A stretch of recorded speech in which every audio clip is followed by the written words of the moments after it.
The Stargate shouldn't have done this. Colonel Jacko.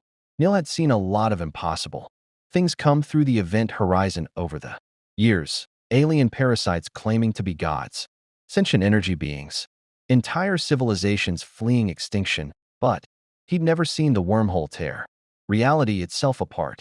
One moment SG-1 was dialing Earth from an Ori-occupied world, retreating through a hail of staff weapon fire.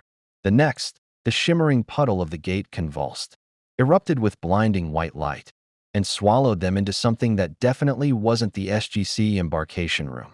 The USS Odyssey lurched violently as space-time folded wrong around her hull. Alarms screamed across the bridge. Colonel Paul Emerson gripped his command chair as the view screen showed stars streaking in directions stars shouldn't streak. Hyperspace windows opening and collapsing without activation. And then, nothing. Silence. Normal space. But nothing about this space was normal. O'Neill materialized on the Odyssey's bridge via ring transport with SG-1, all four of them stumbling as artificial gravity compensated. Carter, please tell me you have a really good explanation for what just happened to that gate. Major Samantha Carter was already at the sensor station, her fingers flying across Asgard-designed controls, face pale in the blue glow of the holographic display. Sir, I don't think we're in our universe anymore. The gate created a dimensional rift instead of a stable wormhole. The energy signature was completely off the charts, far beyond anything the ancients designed for. Define not our universe, O'Neill said, though he had a sinking feeling he already knew the answer. The star positions are wrong, Carter continued, pulling up astronomical data. Completely wrong. This isn't just a different galaxy, sir. The cosmic background radiation, the quantum signature of local space-time, everything, indicates we've crossed into a parallel reality. TLC stepped forward, staff weapon still clutched in one hand. His expression grim, even by Jaffa standards.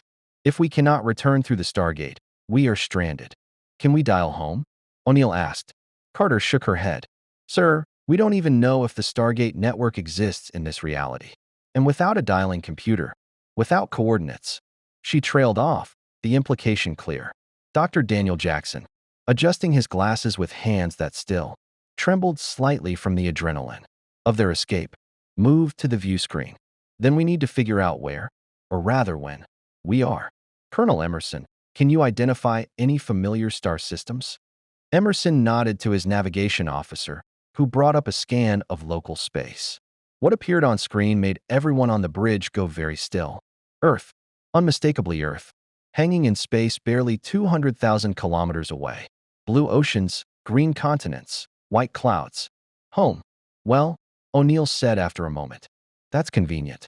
Sir, I'm detecting multiple artificial satellites in orbit, Carter reported, her voice tight with confusion. Hundreds of them. And the technological signatures are advanced. Very advanced. Some of this technology shouldn't exist for another 100 years based on our timeline. I'm picking up something else, the sensor officer interrupted. Large object, humanoid, approaching fast. Very fast. Sir, it's accelerating beyond anything in our database. Mach 20 and climbing. No propulsion signature. O'Neill exchanged glances with his team. After 10 years of Stargate travel, they'd learned that no propulsion signature usually meant bad news. Shields up. Weapons hot. But nobody fires unless I give the word. Carter, can you hail it? It's not responding to any standard frequencies, sir. Wait. Carter's eyes widened. Sir, it just stopped.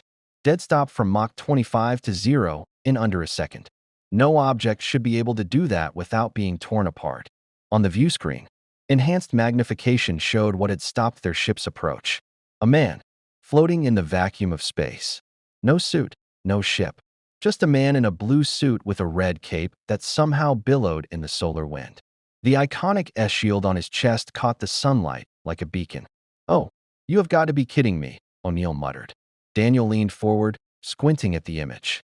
Is that Superman? Superman is a comic book character. Daniel, O'Neill said, but his voice lacked conviction.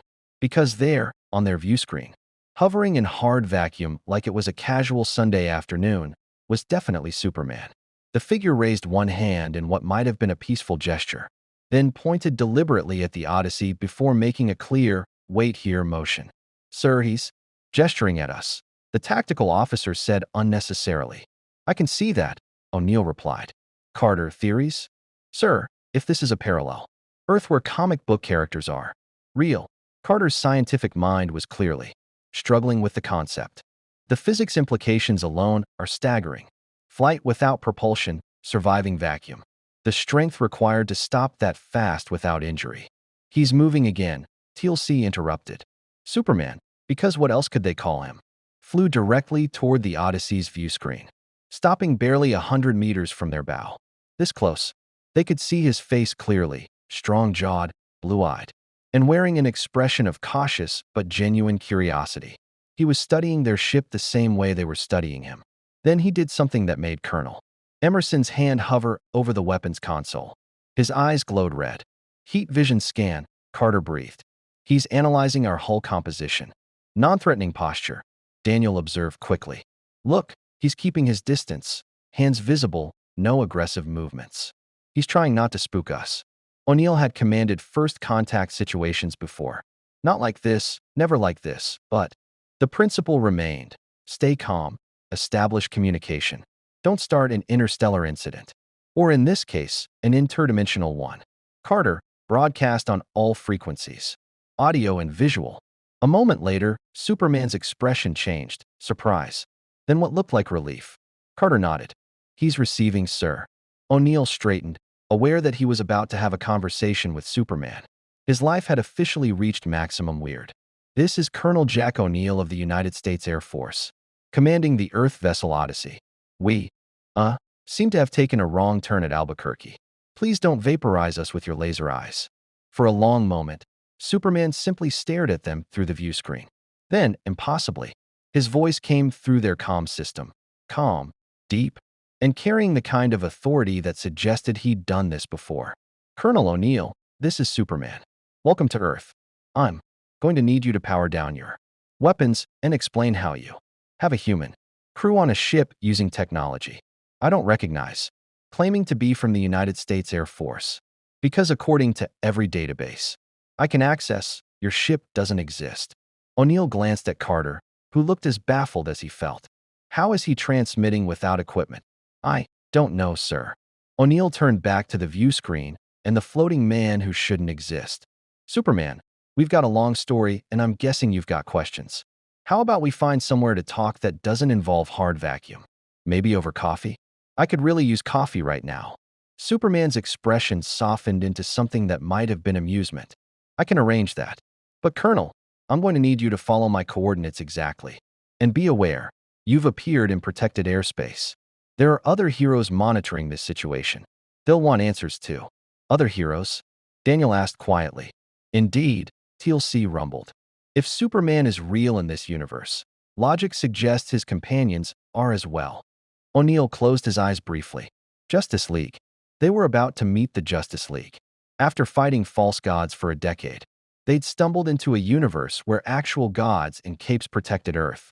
Outstanding, he muttered, then opened his eyes and addressed Superman. Lead the way. But just so we're clear, we're the good guys. We've saved our version of Earth more times than I can count. We're really hoping this doesn't turn into a misunderstanding involving punching. I hope so too, Colonel, Superman replied, and he sounded sincere. Follow me to the watchtower. It's time you met the Justice League. As the Odyssey's engines engaged, following the Man of Steel, toward a space station that was apparently just casually orbiting this Earth. O'Neill looked at his team. Carter was already analyzing everything. TLC stood ready for whatever came next. And Daniel had that excited gleam that meant he was about to start asking a million questions. They'd fought Goa'uld system lords, faced down replicators and Ori warships, saved their galaxy more times than anyone knew. But this?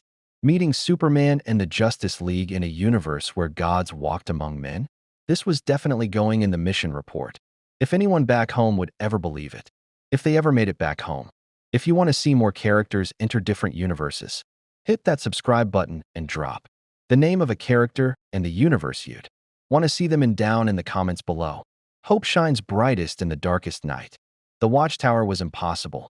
Carter had seen ancient outposts, Asgard motherships, even Ori vessels that defied conventional physics. But the Justice League's orbital headquarters somehow topped them all, not because of its size, though the station was massive, but because of what it represented. This wasn't ancient technology left behind by a dead civilization or stolen gold hand-me-downs. This was humanity's present, and it included gods as colleagues. The Odyssey docked at an external airlock designed for far larger vessels. Through the view screen, O'Neill watched Superman float nearby, clearly waiting to escort them personally. The Man of Steel hadn't left their side during the entire approach, and Jack couldn't decide if that was reassuring or ominous. Atmospheric readings on the other side of that airlock are Earth normal, Carter reported. Gravity appears to be standard 1G. Sir, the power readings from this station are extraordinary. Whatever's generating this much energy. Later, Carter, O'Neill interrupted, standing and checking his sidearm out of habit. Not that a 9mm would do much against Superman, but routine kept you sane in insane situations. Teal C. Daniel, you're with me. Carter, you too. Colonel Emerson, keep the ship ready for immediate dust-off if this goes sideways. Understood, sir, Emerson replied. And Colonel? Good luck. They'd need it. The airlock cycled with a hiss of equalizing pressure, and SG-1 stepped into the watchtower. The corridor beyond was sleek, metallic, lit with soft ambient light that seemed to come from everywhere and nowhere. And waiting for them, no longer backlit by stars and solar radiation, stood Superman. Up close, he was somehow more and less intimidating. More because he radiated power, not the false godhood of the Goa'uld, but genuine strength tempered by obvious restraint. Less because his expression was open, almost gentle, the face of someone who wanted to help rather than conquer. Colonel O'Neill, Superman extended his hand. Welcome aboard. Jack shook it, noting the careful control in Superman's grip, firm but not crushing. Thanks for not blowing us up. That's usually a good start to any first contact. I've had practice, Superman said with a slight smile, then turned to the others. Major Carter, Dr. Jackson. Teal C. I've been listening to your communications. Your situation is unusual, even by our standards. Teal C inclined his head, studying Superman with the intensity of a warrior recognizing another warrior. You are Kryptonian, the last son of a dead world.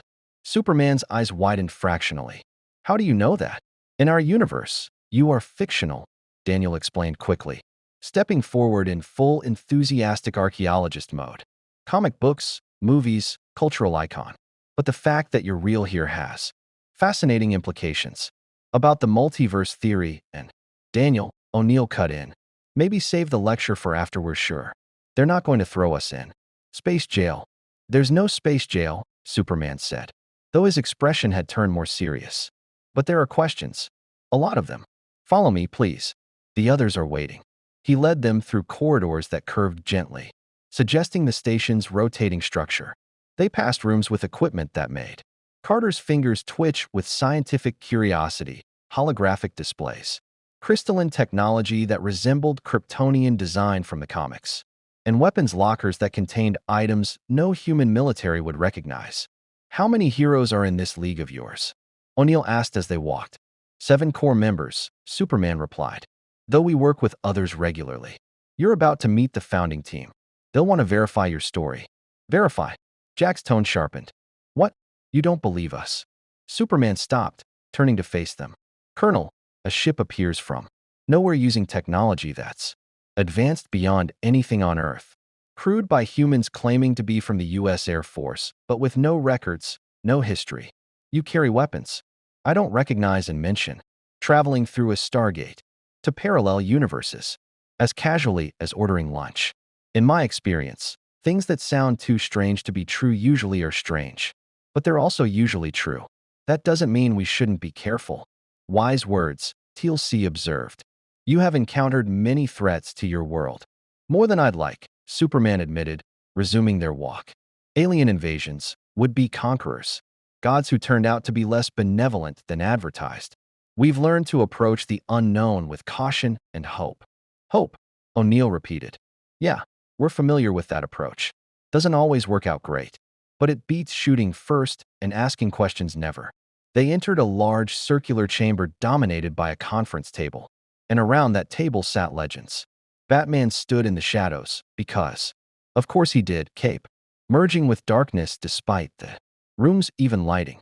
His white lenses locked onto SG-1 with an intensity that reminded Jack uncomfortably of every intelligence briefing gone wrong. No visible weapons. But O'Neill didn't doubt for a second the man was armed and had already planned 17 ways to neutralize them. Wonder Woman sat with warrior's posture, armor gleaming, the lasso of truth coiled at her hip. She studied them with eyes that had seen millennia, assessing but not judging. Yet, the Flash stood, no, vibrated in place, by the table, red suit practically humming with barely contained energy. He waved. Dude, is that a real space gun? That's so cool. Can I see it? I promise I'll give it back. Probably.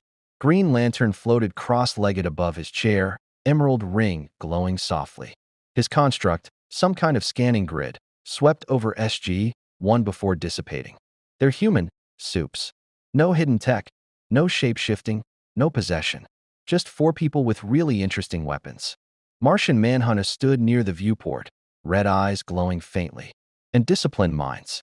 They have extensive experience with mental intrusion and have constructed formidable barriers. Military training, but more than that. They have fought enemies who could dominate thoughts. The Gold, TLC confirmed.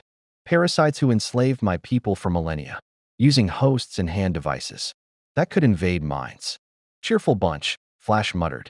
And then Batman spoke, his voice gravelly and carrying absolute authority.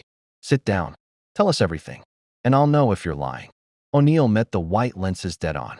He'd stared down Gold System lords and Ori priors without flinching. A guy in a bat costume, admittedly, a terrifying bat costume, wasn't about to make him blink. We'll tell you everything, Jack said evenly.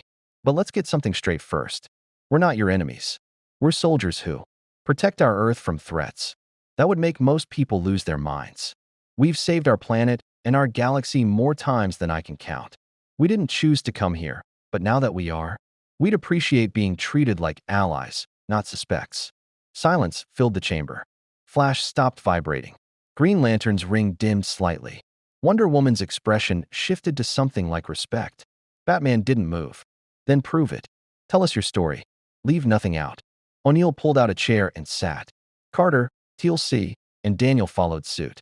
Fine. But you're going to want to sit down for this. Because where we come from, gods aren't heroes. They're parasites with superiority complexes who enslaved millions. And we killed them. Superman's expression tightened. You killed gods. False gods. TLC corrected, his voice hard with old anger. The Gold were never divine. They were merely parasites who stole the names and myths of true deities to enslave humanity across the stars. And that, Daniel added, pushing his glasses up, is just the beginning of the story. Batman leaned forward, cape spreading like wings. Then begin. So they did. For the next hour, SG-1 laid out the impossible truth of their universe, the Stargate discovered in Egypt. Wormhole travel to thousands of worlds. The Gold Empire, the war with the replicators. The Asgard Alliance, the Ori Crusade. Carter pulled up holographic records from her tablet, showing gate addresses, mission logs, even footage of Jaffa warriors and Hatak motherships. The Justice League listened in silence. Flash's usual humor faded. Green Lantern's ring flickered with agitation. Wonder Woman's expression grew darker with each revelation of divine pretenders enslaving mortals. Martian Manhunter's telepathy confirmed their sincerity. Even Batman seemed to accept the truth, though his posture never relaxed. Superman spoke first when they finished. You've been fighting a galaxy-wide war for years. Your own government keeps it secret. And now you're stranded here, cut off from everything you know. That about covers it, O'Neill confirmed. So, any chance you folks know how to punch a hole back to our dimension? I might be able to help with that, a new voice said from the doorway. Everyone turned. Standing in the entrance, staff crackling with golden lightning, stood a tall figure in blue robes with golden helmet, the helmet of fate. Dr. Fate, Superman acknowledged. What do you know? The Lord of Order stepped into the chamber, ancient magic radiating from him in waves that made Carter's equipment fritz and pop. I felt the dimensional breach when they arrived. The magic involved was significant. Ancient. These travelers have touched. Powers older than most gods. The ancients, Daniel said immediately, standing. You can sense their technology? I sense their legacy. Fate replied, his voice echoing with multiple tones.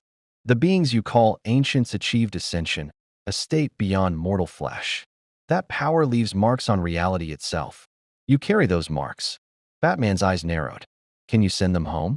Dr. Fate tilted his head, the helmet's empty eyes seeming to look through SG-1 rather than at them. That is the question, isn't it? But perhaps the better question is whether they should go home. Because their arrival was not random. The dimensional rift that brought them here also attracted attention. Dark attention. What kind of attention? Wonder Woman demanded, hand moving toward her lasso. The kind that seeks ancient knowledge and power, Fate said grimly. The kind that rules a world called Apocalypse. Darkseid has felt the breach, and he is coming. O'Neill looked at his team, saw the resignation in their eyes. Of course it couldn't be simple. Who's Darkseid? He asked, though something in Fate's tone told him he wasn't going to like the answer. Batman's response was cold and certain. The worst thing in the universe. The briefing rooms. Holographic display showed a planet, consumed by fire and machinery. Apocalypse, a nightmare of industry and oppression where hope went to die. Carter watched the tactical data scroll past with growing horror. Energy readings that dwarfed hot-tack vessels. Population in the billions, all enslaved. And at the center of it all, one being, Darkseid. He's a new god, Superman explained. His voice tight with barely controlled anger. Not a false god like the Goa'uld you fought. Darkseid is divine in the truest sense. Immortal, nearly indestructible, and possessing power that can reshape reality itself. The hologram shifted to show a towering figure in gray and blue, eyes burning with crimson fire. Just looking at the image made O'Neill's combat instincts scream warnings. His Omega beams can track targets through time and space, Batman continued, bringing up tactical analyses. They disintegrate matter on a molecular level. He survived direct nuclear strikes, fought Superman to a standstill, and conquered thousands of worlds. His technology surpasses anything on Earth by centuries. His ultimate goal is the anti-life equation, Wonder Woman added, arms crossed. A mathematical formula that would give him complete control over all sentient life. Free will eliminated. Every being in the universe reduced to extensions of his will. TLC's expression hardened with recognition. The Ori sought similar dominion.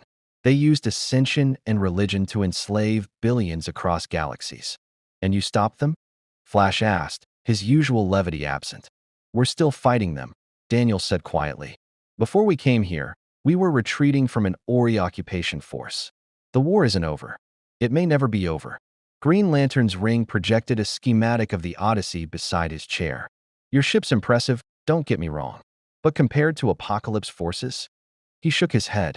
Those plasma weapons might hurt parademons, but against Darkseid himself, they won't be enough, Batman finished flatly. Nothing's ever enough against Darkseid. We've beaten him before, but never permanently. He always returns. O'Neill leaned back in his chair, processing the information. With the same cold calculation he'd applied to Goa'uld's system. Lords. Okay, so let me get this straight. This Darkseid guy sensed ancient technology when we crossed over. And now he's going to come looking for it. How long do we have? Dr. Fate's helmet tilted, as if listening to voices only he could hear. Hours. Perhaps less. Darkseid does not hesitate when opportunity presents itself. He will send forces to probe your defenses first. Parademons. Furies. If those fail, he will come himself. Great, Jack muttered. And I suppose you can't just magic us back home before he shows up? The dimensional breach has closed, Fate replied. Reopening it would require immense power and precise calculations. Days, perhaps weeks of preparation. Time we do not have. Carter was already working through equations on her tablet, her scientific mind racing. The Stargate uses stable wormholes based on ancient understanding of subspace. If we could access a gate in this universe, establish a connection to our reality's gate system. She trailed off, shaking her head. But we need a working Stargate, a power source, and the exact dimensional frequency of our home universe. Without the ancient database, it's nearly impossible. There might be another way, Daniel interjected, turning to Dr. Fate. You said the ancients achieved ascension.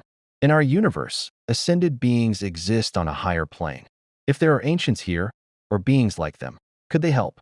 The presence, Martian Manhunter said suddenly, his telepathic voice carrying weight. The supreme being of this universe. But the presence does not interfere directly. The closest to such power would be the guardians of the universe. But they respect non-interference protocols. Of course they do, O'Neill sighed. Why would anything be simple? Batman's lenses fixed on him. You're taking this remarkably well. We once fought a guy who sucked the life out of entire planets, Jack replied. Another time, we stopped robots that could replicate infinitely and nearly destroyed the Asgard. Last year, we dealt with zealots who could literally burn you to death with their minds. Darkseid sounds bad, but bad is kind of our specialty. This is different, Superman said, and something in his tone made everyone look at him. The Goa'uld, the Ori, they use technology and fear. Darkseid is tyranny made manifest. He doesn't just want to conquer.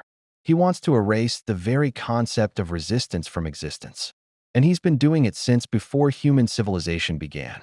Then we don't let him have the ancient technology, Carter said firmly. We fought to keep that knowledge from the Ori. We can fight to keep it from Darkseid. Spoken like a warrior, Wonder Woman observed with approval. But you should understand what you're committing to. This isn't a battle you can win through tactics alone. Darkseid tests souls, not just bodies. TLC met her gaze evenly. I was first primed to Apophis, forced to serve a false god for decades.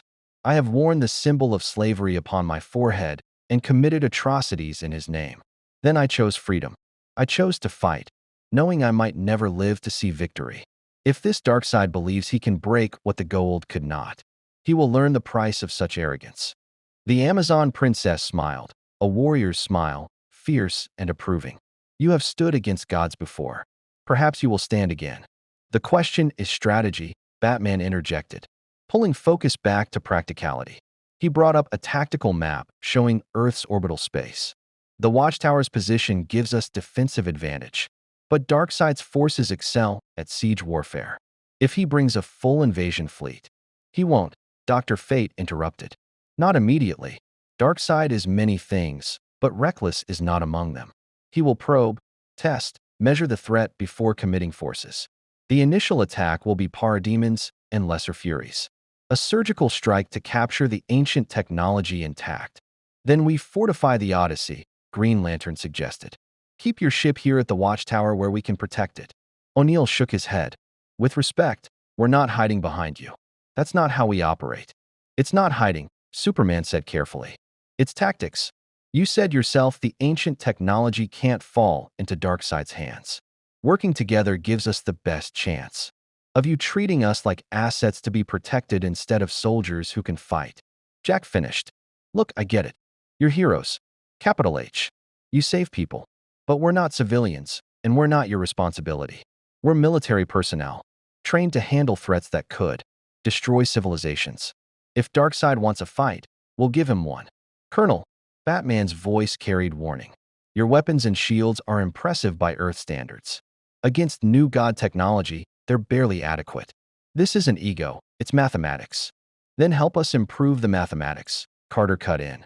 She turned to Superman. You said the Watchtower uses Kryptonian technology. Your crystal computer systems, power generation, they're far beyond our current capabilities. But they're still technology. I can learn. We can adapt. Give us access to your databases. Let us upgrade the Odyssey's systems. And we'll be ready when Darkseid comes. Batman and Superman exchanged glances, some unspoken communication passing between them. Finally, Batman nodded slightly. 3 hours, the Dark Knight said. Carter works with our systems, but under supervision. Everything she learns gets recorded and reviewed. We're trusting you with technology that could be weaponized. Same goes for our tech, O'Neill countered. Asgard beam weapons, hyperspace engines, you get access. But it's a two-way street. Agreed, Superman said, extending his hand again. This time when O'Neill shook it, it felt like sealing a pact. An alliance between universes. Military pragmatism meeting superheroic idealism. He just hoped it would be enough. Flash, Batman said, already moving toward the door. Help Carter. Your scientific background makes you the best choice for rapid integration. Green Lantern, Start constructing defensive grids around the watchtower. We need to be ready for. The alarm cut him off. Red lights pulsed through the briefing room as a klaxon wailed. Boom tube opening. Martian Manhunter announced, his eyes glowing brighter. Multiple signatures. They're here. Everyone moved at once. The Justice League with practiced efficiency, SG-1 with military precision. They converged on the observation deck where the view screen showed space. Beyond the watchtower. And there, tearing reality open like a wound. A massive portal writhed with crimson energy. The boom tube vomited forth a swarm of flying creatures. Hundreds of them. Metallic wings catching starlight. Burning red eyes fixed on the station. Parademons, Wonder Woman confirmed, drawing her sword.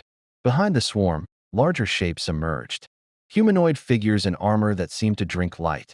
Carrying weapons that crackled with energy O'Neill recognized from too many battles. Those are definitely not Jaffa, Daniel breathed. No, Superman said grimly, already floating toward the airlock. Those are Darkseid's Furies. Elite warriors, each one capable of fighting me one-on-one. How many Furies? TLC asked, hand on his staff weapon. Batman's answer was cold. 6. He's sending 6. That's how little he thinks of us.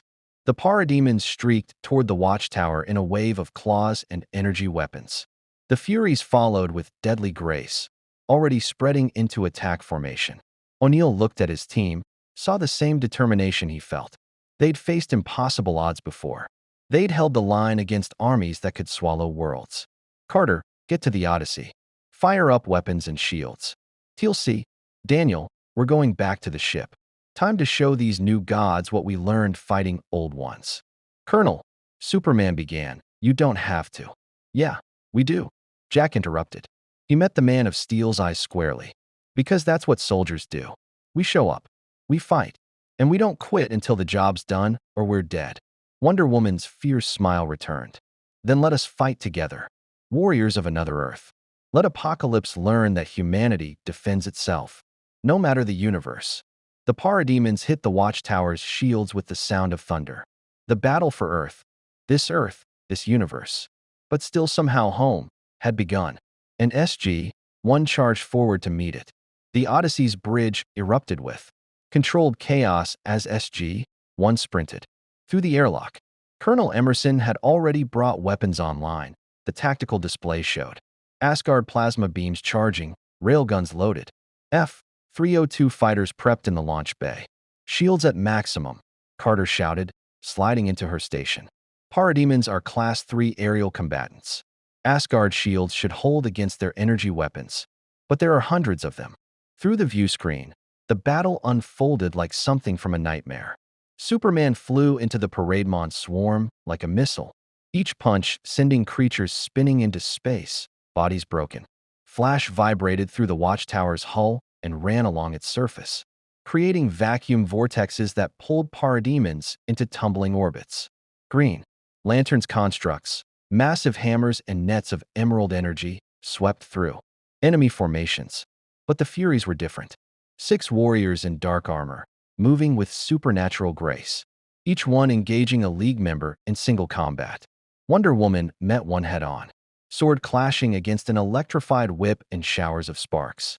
Batman grappled with another on the station's hull, cape billowing in solar wind, deploying gadgets that would have seemed impossible if O'Neill wasn't watching it happen.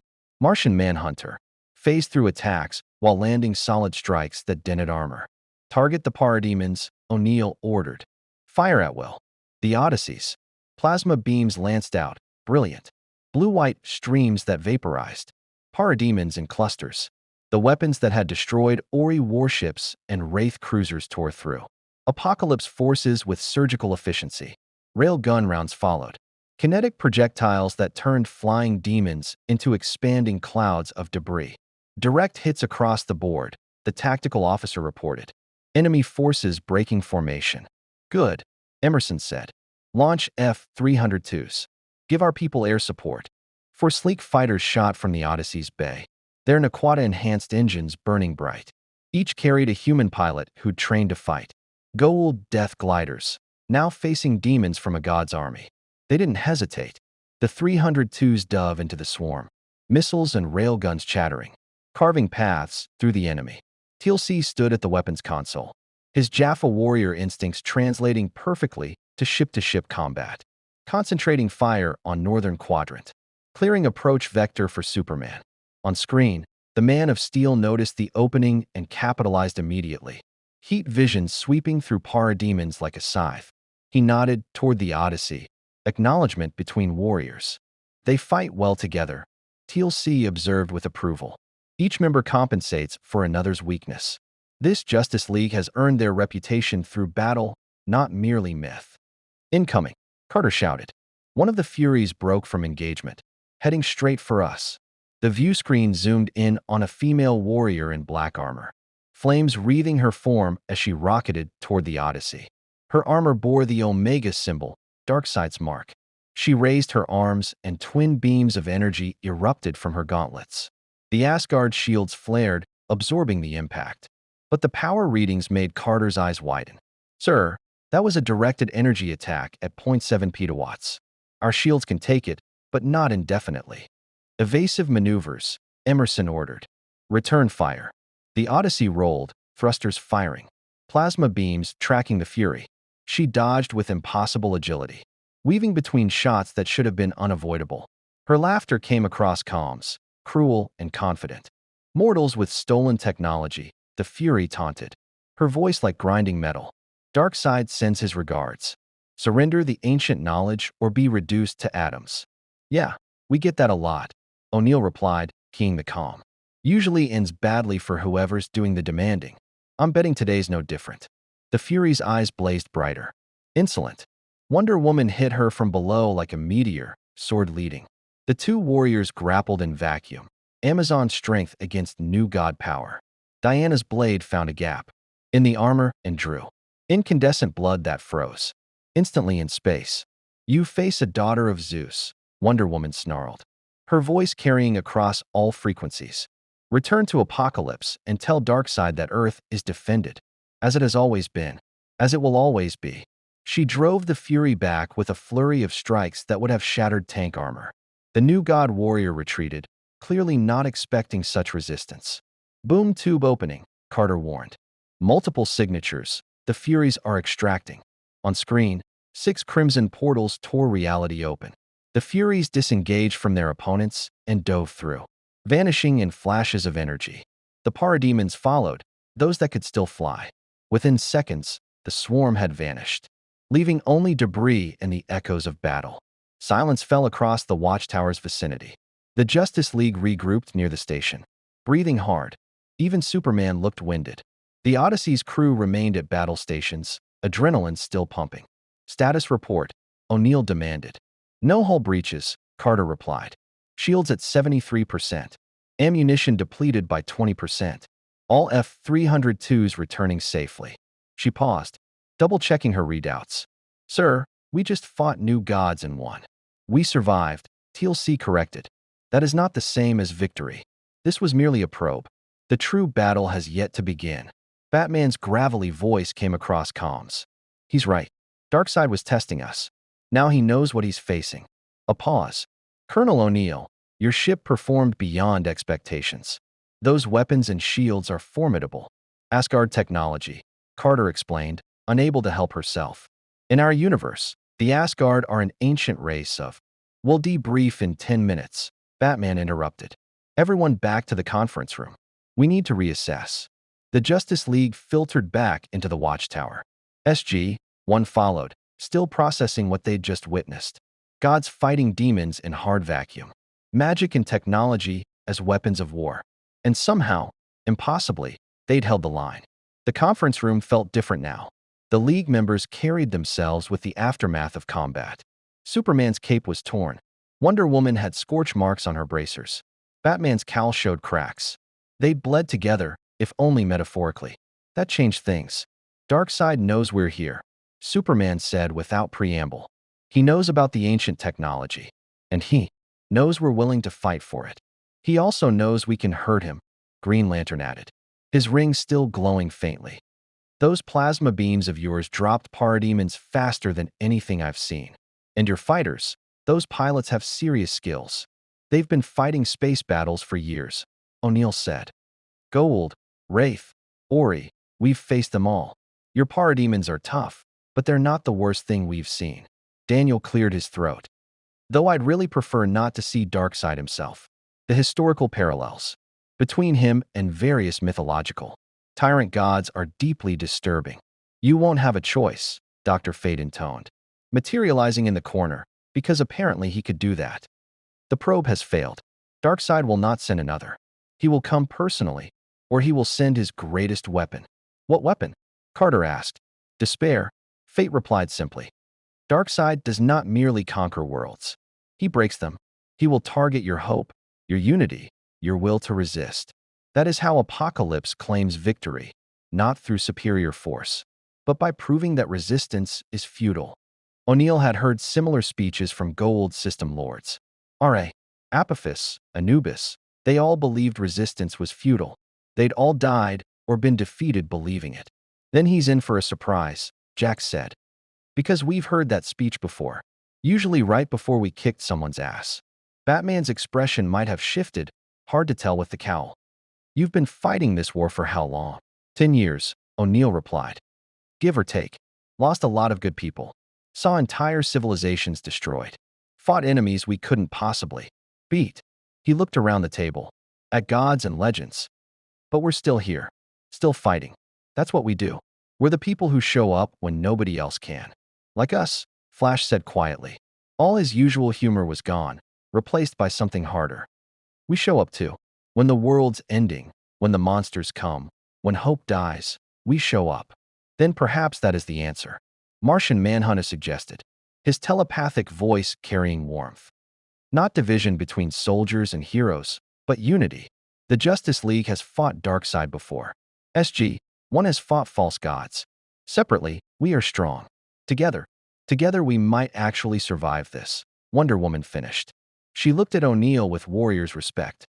Your people fought well, Colonel. TLC's instincts were sound.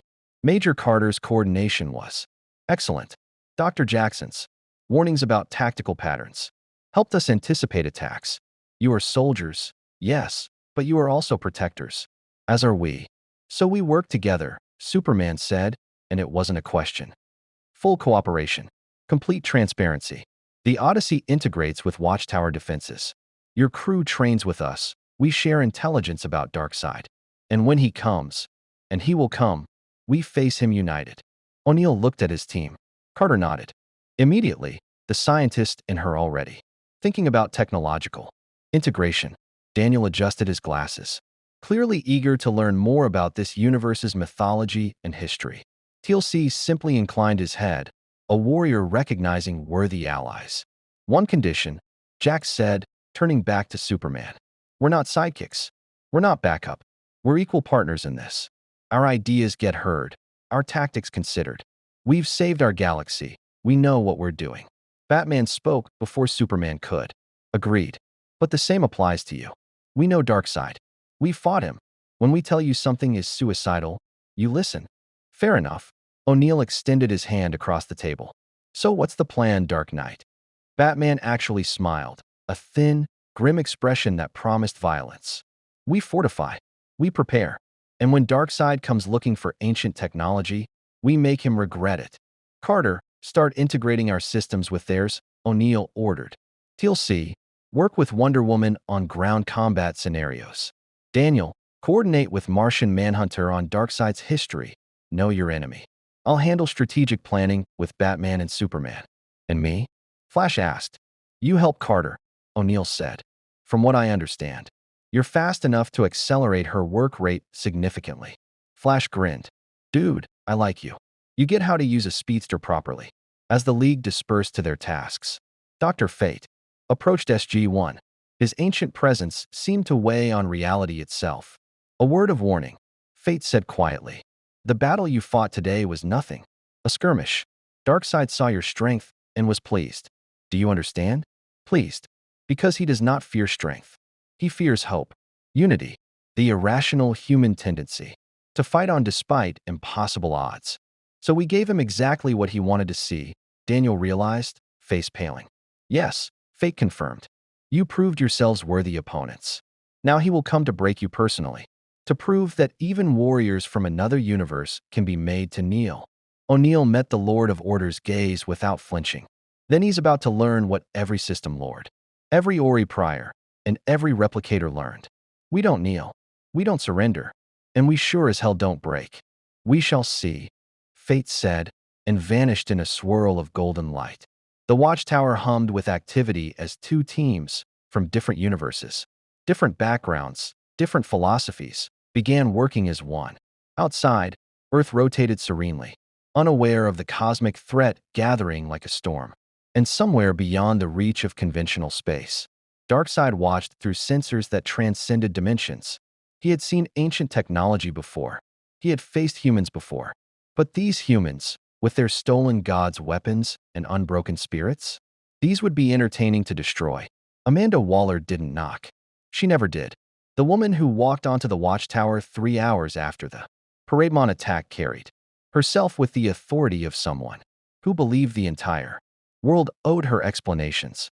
Short, stocky, wearing a business suit that somehow seemed more intimidating than Superman's cape, she strode into the command center, flanked by 4 armed soldiers in black tactical gear. Batman was waiting for her. "You're not authorized to be here." "I'm the director of Argus," Waller replied, her voice flat and brooking no argument. "An alien warship appears in Earth's orbit, engages in combat with new god forces. And you don't think I have clearance? Try again." O'Neill, who'd been reviewing defensive grids with Green Lantern, recognized the type immediately. She was Hammond, General.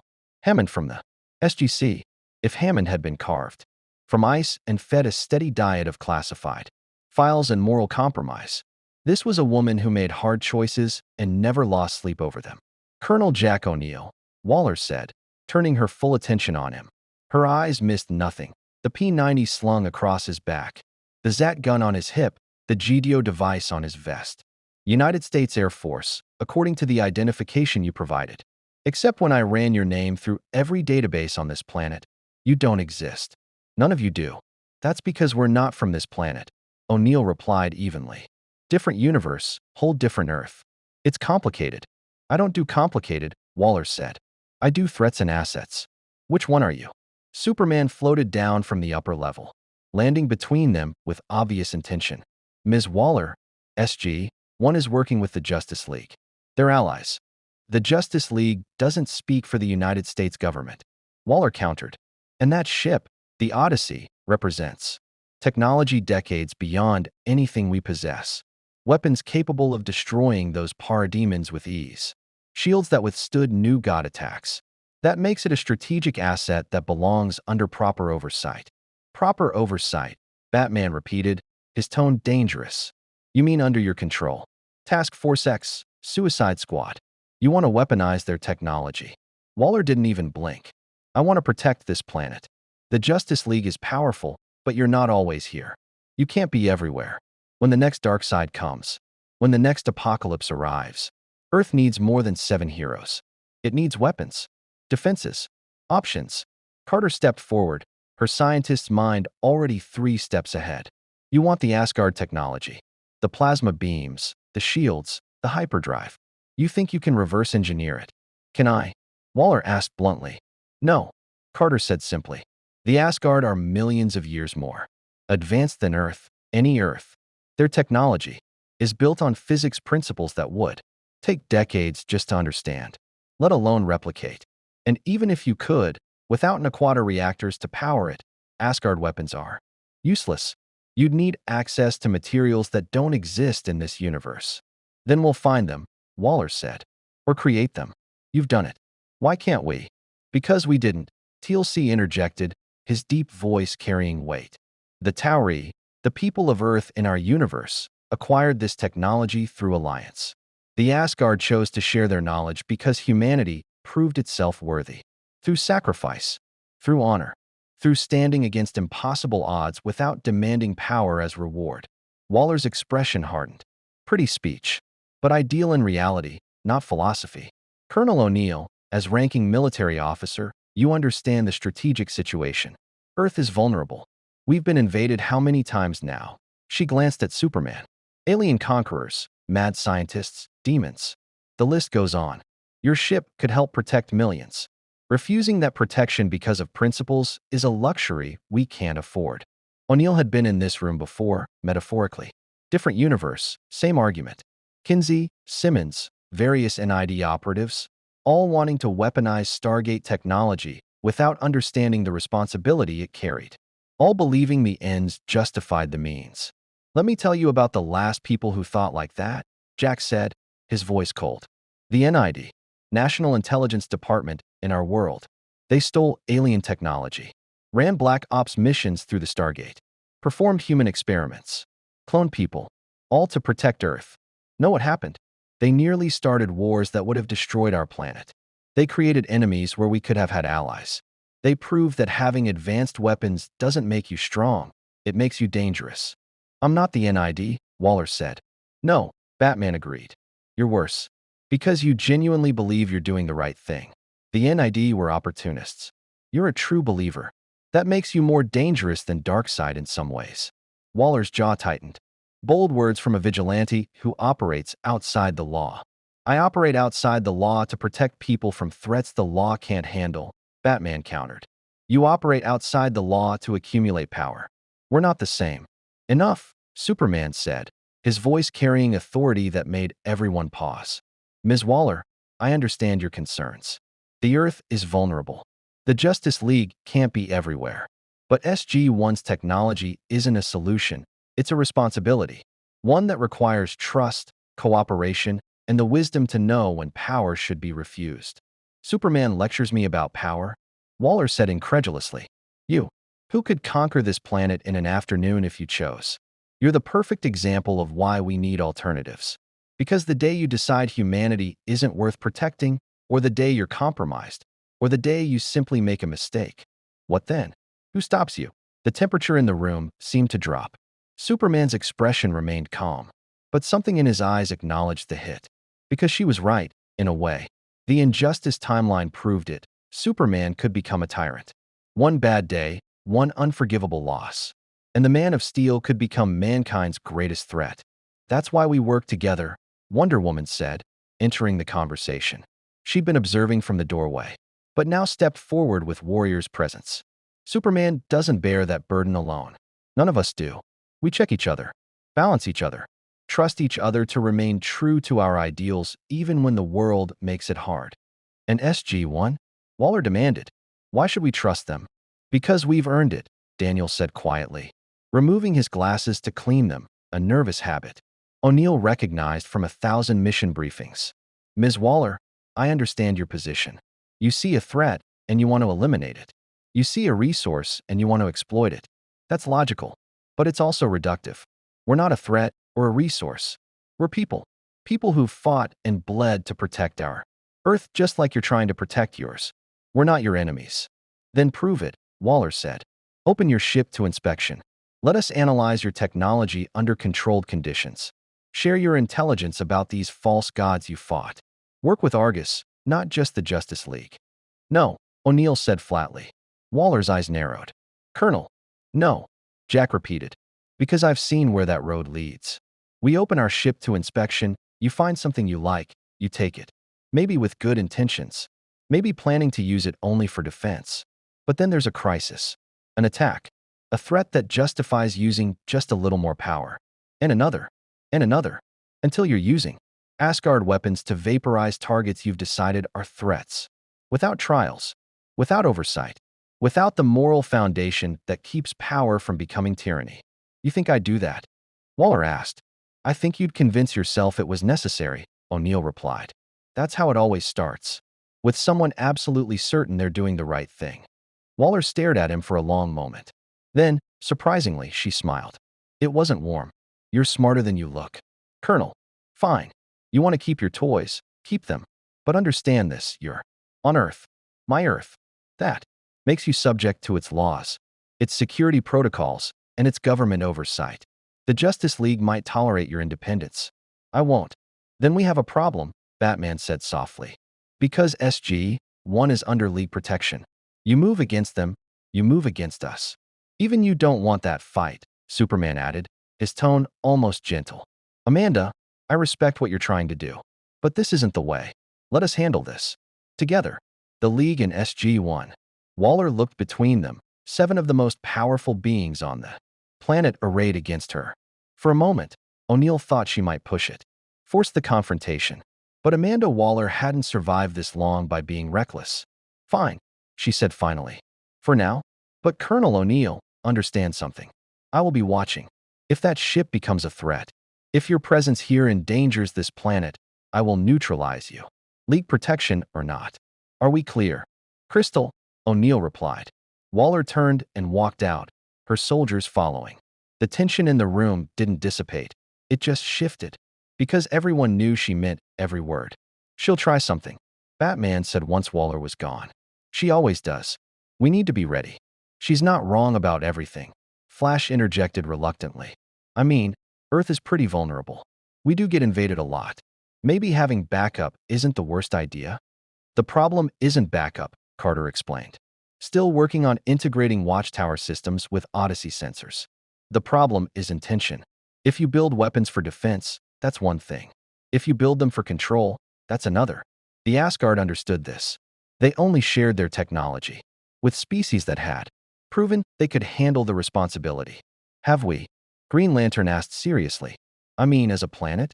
The League, sure. But humanity as a whole. We're still fighting wars over resources and ideology. So were we, Daniel said. The Stargate program was born from military necessity, but it grew into something more. Exploration, diplomacy, cultural exchange. We made mistakes. God, we made so many mistakes, but we learned. That's what matters. Not that you're perfect, but that you're trying. Darkseid won't care about our internal politics, Wonder Woman stated. Bringing focus back. He's coming. Waller's concerns about Earth's vulnerability are valid, even if her methods are questionable. We need to concentrate on the immediate threat. Agreed, Superman said. Carter, how's the integration coming? Major Carter pulled up a holographic display, showing the Watchtower's defensive grid overlaid with Odyssey's sensor network. We've got full sensor sharing now. The Odyssey can track anything within lunar orbit with precision the Watchtower couldn't match. And your shield generators are interfacing with our Asgard shields. Not perfectly, there's still some harmonics issues, but it's a start. F-302 pilots are training with our flight simulators, Flash added, vibrating slightly with barely contained energy. Those guys are good. Like, really good. They adapted to our combat scenarios faster than most League members. They've been flying combat missions against superior forces for years. TLC explained. A pilot who survives engagement with Goa'uld Hatak vessels learns adaptability or dies. There is no middle ground. Batman pulled up intelligence files on his wrist computer. I've been analyzing apocalypse attack patterns from previous incursions. Darkseid typically waits 48 hours after a failed probe before launching his main assault. That gives us 2 days to prepare. 2 days to get ready to fight a god, O'Neill muttered. Fantastic. What's the plan? We play to our strengths, Superman said. The League handles direct confrontation. SG-1 provides tactical support, long-range fire, and intelligence. If Darkseid comes personally, we hit him with everything, Batman finished. Kryptonian heat vision, Asgard plasma beams, lantern constructs, Amazonian steel. All at once. Concentrated fire. It won't be enough to kill him, Wonder Woman warned. We've tried before. Darkseid is functionally immortal. The best we can hope for is driving him back to Apocalypse. Then that's what we do, O'Neill said. Drive him back. Make the cost too high to justify continuing the attack. It's the same strategy we used against the Ori. You can't kill gods, but you can make them reconsider whether you're worth the effort. Except Darkseid doesn't reconsider, Green Lantern said grimly. Once he commits fully. If he comes here personally, he's planning to win. Or destroy us trying. Then we'd better make sure he doesn't win, Carter said, her fingers still flying across controls. Because I don't know about you, but I'm really hoping to get home someday. And we can't do that if we're dead or enslaved by a space tyrant. Agreed, Superman said. He looked around the room, at the Justice League who'd defended Earth countless times, and at SG, one who'd defended another Earth just as fiercely. 48 hours. We train together, fight together, and hopefully survive together. Any questions? Yeah, O'Neill said. This dark side guy, does he monologue? Because in our experience, villains who monologue are way easier to beat than ones who just shoot first. Batman's lips twitched. It might have been a smile. He monologues. Outstanding, Jack grinned. Then we've got a chance. Outside the watchtower, Earth rotated in peaceful ignorance. 2 days until Armageddon. 2 days to forge warriors from 2 universes into a single fighting force. 2 days until Darkseid learned that some humans, from any universe, simply refused to kneel. The watchtower's training room wasn't designed for this. TLC moved through a combat form that predated human civilization, his staff weapon spinning with lethal precision. Across from him, Wonder Woman matched his movements, her sword tracing arcs that would have bisected lesser opponents. They'd been sparring for 20 minutes, no powers, pure technique, and neither had landed a decisive blow. Your form is ancient, Diana observed, blocking a strike that would have shattered ribs. Older than any human martial art I've encountered. Jaffa combat techniques were taught by the Gold System Lords, TLC replied, pivoting and thrusting, who stole them from civilizations they conquered millennia ago. I have refined these forms through decades of battle against enemies who would not grant mercy. Wonder Woman smiled, the expression of a warrior meeting an equal. Then let us see whose centuries of experience prove superior. They collided again, staff meeting soared in a shower of sparks. Around them, other training pairs worked through their own exercises. Flash ran interference patterns with F-302 pilots, teaching them to anticipate speedster movement. Green Lantern constructed increasingly complex defensive grids while Carter fired simulated plasma beams, testing shield harmonics. Batman observed from the shadows, analyzing, always analyzing. O'Neill watched from the observation deck, with Superman and Martian Manhunter. Your people are good, he admitted. Really good. But you fight like heroes. As opposed to? Superman asked. Soldiers, O'Neill clarified. Heroes save people. Soldiers complete objectives. Sometimes those are the same thing. Sometimes they're not. When Darkseid shows up, which one do you think you'll need to be? Superman's expression tightened. Both. We always need to be both. That's the problem, Jack said quietly. You can't be both. Not when it matters. I've made calls that saved the mission but cost lives. Ordered retreats that left people behind. Authorized strikes knowing civilians would die. That's what soldiers do. We make impossible choices and live with the consequences. We make impossible choices too, Martian Manhunter said, his telepathic voice carrying weight. Do you think saving the world is always clean? That every victory comes without sacrifice? We have stood at the edge of annihilation more times than you know. We have lost friends, civilians, entire cities. And yes, we have made choices that haunt us. Like what? O'Neill challenged. Superman looked away, and something in that gesture told O'Neill he'd struck a nerve. The Man of Steel, who could move planets, was avoiding eye contact. Like letting Zod die, Superman said finally. A Kryptonian general who tried to terraform Earth into a new Krypton. He would have killed billions. I couldn't stop him, couldn't contain him. So I broke his neck, felt his life end in my hands. The only other Kryptonian I'd ever met, and I killed him. The pain in Superman's voice was raw, real. This wasn't the invincible hero from comic books. This was a man carrying the weight of an impossible choice. Or letting people die because we were fighting somewhere else. Martian Manhunter added, every time we choose which crisis to address, we implicitly choose which crisis to ignore, which people to save, and which to leave to their fate. That burden never lightens. O'Neill studied them both, reassessing. You do understand. I wasn't sure. Because we smile? Superman asked. Because we inspire hope? Colonel, hope isn't denial. It's choosing to believe tomorrow can be better despite everything we've seen. Despite every reason to give up. That's not naivety. It's the hardest choice anyone can make.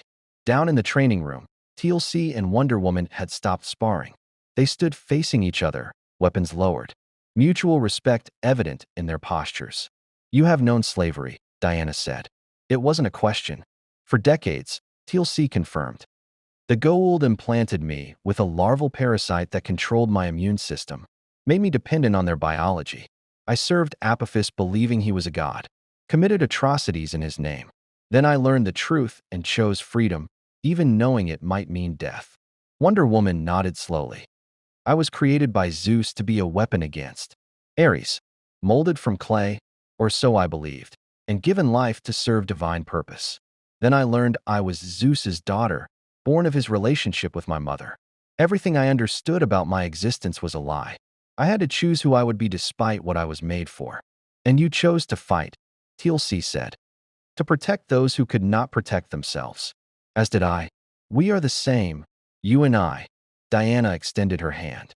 Warriors who broke our chains and forged new purpose. TLC clasped her forearm in the warrior's greeting. Indeed, Batman emerged from the shadows, because of course he'd been listening. Touching, but sentiment won't stop Darkseid. We need strategy. He projected a hologram showing apocalypse attack patterns. Darkseid typically leads with psychological warfare, broadcasts designed to induce despair, demonstrations of overwhelming force. He wants us demoralized before the real fight begins. Like the Ori, Daniel said, joining the group with a tablet full of notes. They used their powers to inspire awe and terror, made populations worship them before conquering them militarily. It's effective, hard to fight when you believe resistance is futile. How did you counter it? Batman asked. We proved they were mortal, Daniel replied. The Ori claimed to be gods, but we found ways to kill them. Showed their followers that divine power could be resisted. Once people saw the Ori bleed, the spell broke.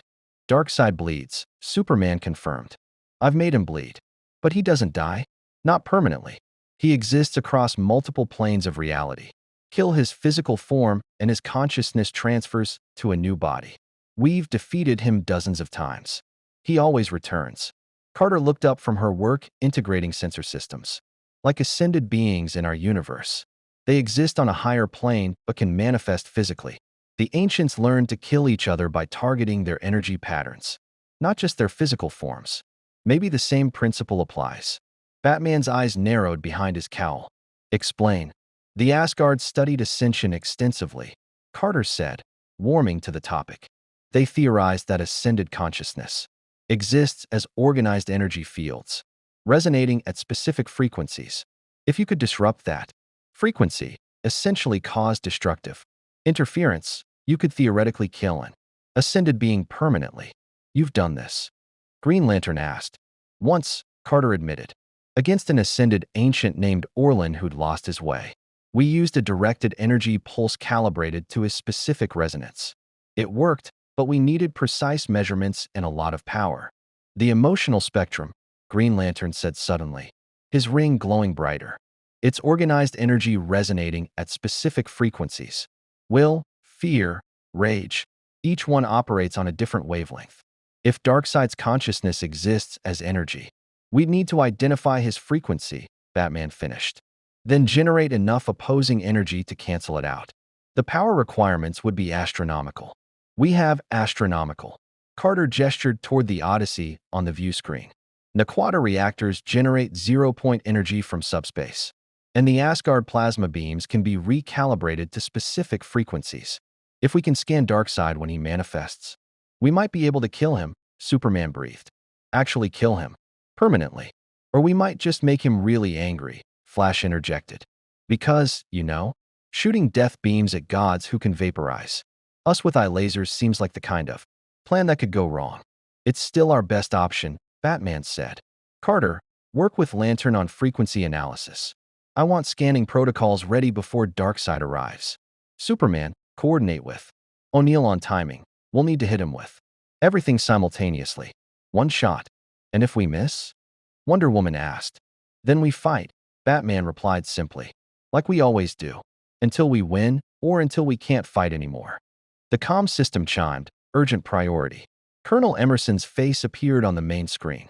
Sirs, we're detecting unusual energy readings at the edge of the solar system. Large-scale space-time distortion. Multiple objects entering normal space. Darkseid's early, Superman said, already moving toward the airlock. No, Batman countered, studying the sensor data. Look at the signatures. Those aren't boom tubes. That's something else. The hologram shifted to show the solar system's edge. 3 massive vessels hung in space, each 1 kilometers long. Their hulls carved with symbols that made Daniel gasp. Those are ancient glyphs, he whispered. Old Kingdom designations. But that's impossible. These ships are Hatak class. Goa'uld motherships.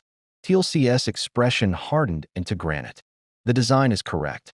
But no system lord controlled 3 Hatak vessels when we left our universe. And those markings. He trailed off, something like fear crossing his face. What? O'Neill demanded. TLC, what are those markings? The symbol of Apophis, TLC said quietly.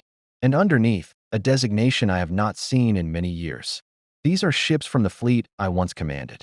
Ships that were destroyed during the assault on Earth 7 years ago. So either someone rebuilt them, Carter said, her voice tight, or they followed us through the dimensional rift, Daniel finished. When we came through the gate, the wormhole was unstable. If anything else was in transit, caught in the energy surge. They could have been pulled through with us, Carter completed. Oh God, we didn't just bring ourselves to this universe. We brought the Goa'uld. On the view screen, the 3 Hatak vessels began moving. Slowly, deliberately, toward Earth. Toward a world that had no idea what was coming. Toward Justice League heroes, who'd never faced an enemy that commanded armies, numbering in the millions and possessed technology refined over millennia of conquest, and somewhere beyond the solar system, Darkseid watched with something that might have been amusement. The ancient technology had attracted him. But this unexpected complication made things far more interesting. Let them fight each other first. Let the warriors from another universe face their own demons. And when both sides were weakened, exhausted, desperate, then he would come. Then he would teach them the true meaning of despair. The comm system crackled with an incoming transmission. The voice that emerged was distorted, mechanical, filtered through. A Goa'uld voice. Modulator, but unmistakable. To anyone who'd fought the system lords. Tauri, the voice hissed with divine arrogance. You have fled your universe, but you cannot escape your gods. We are Apophis, Lord of the Goa'uld, Supreme Commander of the Heavens. This world now belongs to us. Kneel or be destroyed. O'Neill closed his eyes. Of course it would be Apophis. The snake who died 3 times and kept coming back. The system lord who'd attacked Earth repeatedly, who'd tortured and killed Jack's friends, who represented everything the Stargate program had been created to fight. Well, Jack said, opening his eyes and meeting Superman's concerned gaze. Remember how I said things could get worse? I was being optimistic.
They'll die willingly for him. And if they hit you with a staff blast. He gestured to Teal CS armor, showing scorch marks from countless battles. Even Jaffa armor can't always take a direct hit. I am Amazonian, Diana said simply. Forged by Zeus to be a warrior. These false gods will learn the difference between claiming divinity and facing it. The comm crackled again. Apophis's distorted voice filled the watchtower, dripping with arrogance. People of Earth, you stand in the presence of your God. I am Apophis, Lord of all that was and all that will be. Your world has been chosen for the glory of serving me. Surrender now, and I shall be merciful. Resist, and I shall demonstrate why civilizations kneel before the Goa'uld. Superman's jaw tightened. That's not happening. Broadcast on all frequencies, Batman ordered. Let him hear us. The comm system opened. O'Neill stepped forward, and when he spoke, his voice carried the weight of 10 years fighting system lords. Apophis, this is Colonel Jack O'Neill, United States Air Force. Remember me? Because I remember you. I remember every time we kicked your ass. Every time you ran away with your tail between your legs. Every time you claimed godhood right before we proved you were just a parasite in a stolen body. Silence. Then Apophis's voice returned, vibrating with rage. O'Neill, the human insect who defies his betters. You fled your universe in cowardice, and now you bring your insolence here? I shall enjoy making an example of you. I shall feast on your terror as I did with your son. O'Neill's expression went cold, the kind of cold that came before lethal violence. My son. Yeah, let's talk about that. You kidnapped him, tried to make him your host, and then I put a grenade in your escape pod and blew you straight to hell. That was a good day. One of my favorites, actually. And yet I returned, Apophis hissed. As I always return. Because I am a god, and gods are eternal. You are nothing. A momentary irritation. This new earth will kneel before me, and you will watch as I claim it in my name. Not while we draw breath, Superman interjected, his voice carrying across all frequencies. Apophis, this is Superman. You're threatening my planet now. Leave, or face the consequences. Laughter echoed through the calm, cruel and confident. Superman, I have heard tales of you from this world's transmissions. A Kryptonian who plays at being human. How quaint. I have conquered Kryptonians before. Your people are not gods, merely advanced mortals with delusions of grandeur. Like the Asgard, like the Ancients, all fell before the Goa'uld in time. The Asgard and Ancients both defeated the Goa'uld repeatedly. Carter cut in. Your entire empire exists on technology you stole from more advanced races. Your parasites, literally and figuratively. Without host bodies and stolen tech, you're nothing. And yet we endure, Apophis replied. While the Ancients ascended and the Asgard fade into extinction, the Goa'uld remain. We adapt. We conquer. We persist. And now, we claim this world. The 3 Hatak vessels began descending, staff cannons charging with golden light. Death gliders swarmed toward the Watchtower and the Odyssey. Thousands of fighters moving in perfect formation. Battle stations. Batman commanded. Execute defensive pattern Alpha 7. The Watchtower's weapon systems came online, particle cannons, missile batteries, Kryptonian crystal-based energy weapons. Green. Lantern generated a shield construct the size of a city block around the station. The Odyssey's Asgard shields flared bright blue as F-302. Fighters launched, their Naquata-enhanced engines burning through space. Target the lead Hatak, O'Neill ordered. All plasma beams, concentrated fire. We take down Apophis's flagship, the others might retreat. You assume he's on the flagship, Batman noted. He's on it, TLC confirmed. Apophis's arrogance would not allow him to command from anywhere. But the lead vessel, it is a weakness we have exploited before. The Odysseys, plasma beams lanced out, 3 streams of blue-white energy that struck the Hatak's shields with devastating force. The golden barrier flickered, absorbed the impact, but held. Staff cannons returned fire. Golden energy bolts the size of trucks screaming toward the human ship. Shields holding at 84%, Carter reported. But those staff cannons are more powerful than I calculated. He must have upgraded them somehow. Ancient technology, Daniel realized, studying the energy signatures. Look at the harmonic resonance. That's not standard Goa'uld engineering. He found ancient weapons and integrated them with his own systems. Which means he's more dangerous than when we last fought him. O'Neill said grimly. Outstanding. Today just keeps getting better. Superman launched from the Watchtower like a bullet, heat vision already blazing. Twin beams of red energy carved through death gliders, vaporizing them in explosions of metal and plasma. He struck the nearest Hatak shields with the force of a meteor. And for the first time in recorded Goa'uld history, a shield buckled under physical impact. Impossible. Apophis's voice shrieked across comms. What is this power? That's what a real Kryptonian can do, Superman replied, punching through the weakened section of shield and tearing into the Hatak's hull. Internal explosions rippled through the pyramid as he destroyed weapon systems from within. Wonder Woman followed, her lasso glowing golden. She caught a swarm of death gliders, yanked them together with impossible strength, and hurled the tangled mass into a second Hatak's shields. The impact sent energy cascading across the barrier's surface. For Themyscira, Diana roared, driving her sword into the shield membrane. Amazonian steel, forged by gods and blessed by Zeus himself, cut through gold technology like it was gossamer. The shield collapsed in a shower of sparks. Jaffa warriors began teleporting down via ring transporters, columns of white light depositing armored soldiers onto the watchtower's hull. They moved in practiced formations, staff weapons firing in coordinated volleys. Flash became a red blur, disarming Jaffa faster than they could track. Staff weapons flew from hands as he vibrated through their ranks at supersonic speeds. Dude, these guys are serious. They're not even flinching. They are bred for war, TLC explained, watching F-302's dogfight with death gliders across the view screen. Kelnari meditation gives them focus beyond normal humans. They will fight until death or victory. There is no retreat. Then we'll have to convince them death is the option they're facing, Batman said. He activated his comm. Watchtower to all League auxiliary members. We're being boarded. Report to defensive positions. On screen, more teleportation rings activated. But these weren't bringing Jaffa. They were bringing something worse. A figure materialized in a cascade of light. Tall, armored, eyes glowing with the characteristic double flash of a gold symbiote. Apophis himself, flanked by his personal guard. The system lord surveyed the watchtower with eyes that had seen millennia of conquest. Then he raised his hand. Device, an ornate ribbon-like weapon attached to his forearm, and fired. Energy erupted from the device, and a section of the watchtower's hull simply ceased to exist, vaporized on a molecular level. Impressive station, Apophis said. His voice no longer filtered through comm systems. It will make an acceptable palace when I have claimed this world. Perhaps I shall keep some of you alive. Servants to demonstrate my power. O'Neill, you will kneel before me and beg for the honor of serving your god. O'Neill appeared on an external monitor, standing on the Odyssey's hull in an EVA suit, P90 in hand. Here's a better idea. How about you crawl back into whatever hole you came from? And I promise to only shoot you a little bit. Apophis smiled, the expression of a predator who'd cornered prey. You have spirit. I admire that in slaves. But your weapons are useless here. This universe has no ancient technology for you to steal, no Asgard to save you. You are alone, facing a god who has conquered galaxies. He's not alone, Superman said, emerging from the Hatak he'd been destroying. His suit was scorched, cape torn, but his eyes blazed with determination. And you're not a god.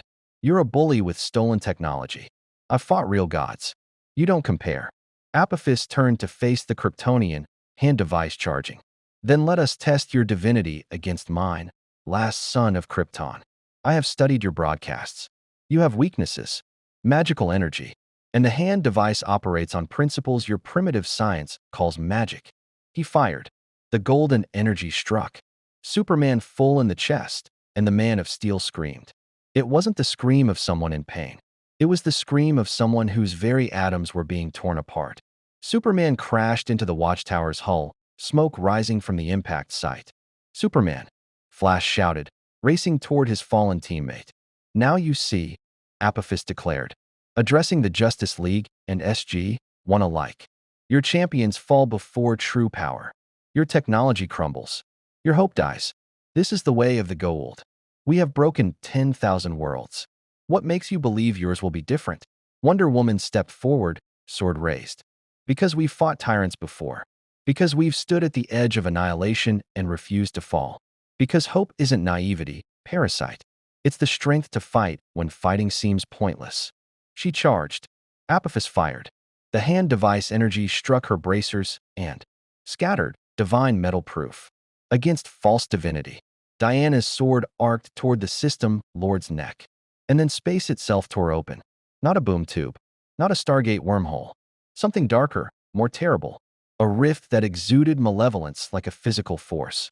From that rift emerged beings clad in armor that drank light. parademons, hundreds of them, swarming into the battle with inhuman shrieks. And behind them, 6 Furies wearing the Omega symbol. No, Batman whispered. Not now? Not both of them at once. But it was happening. Darkseid's forces and Apophis's army meeting in Earth's orbit. 2 tyrants, 2 empires, converging on a single planet.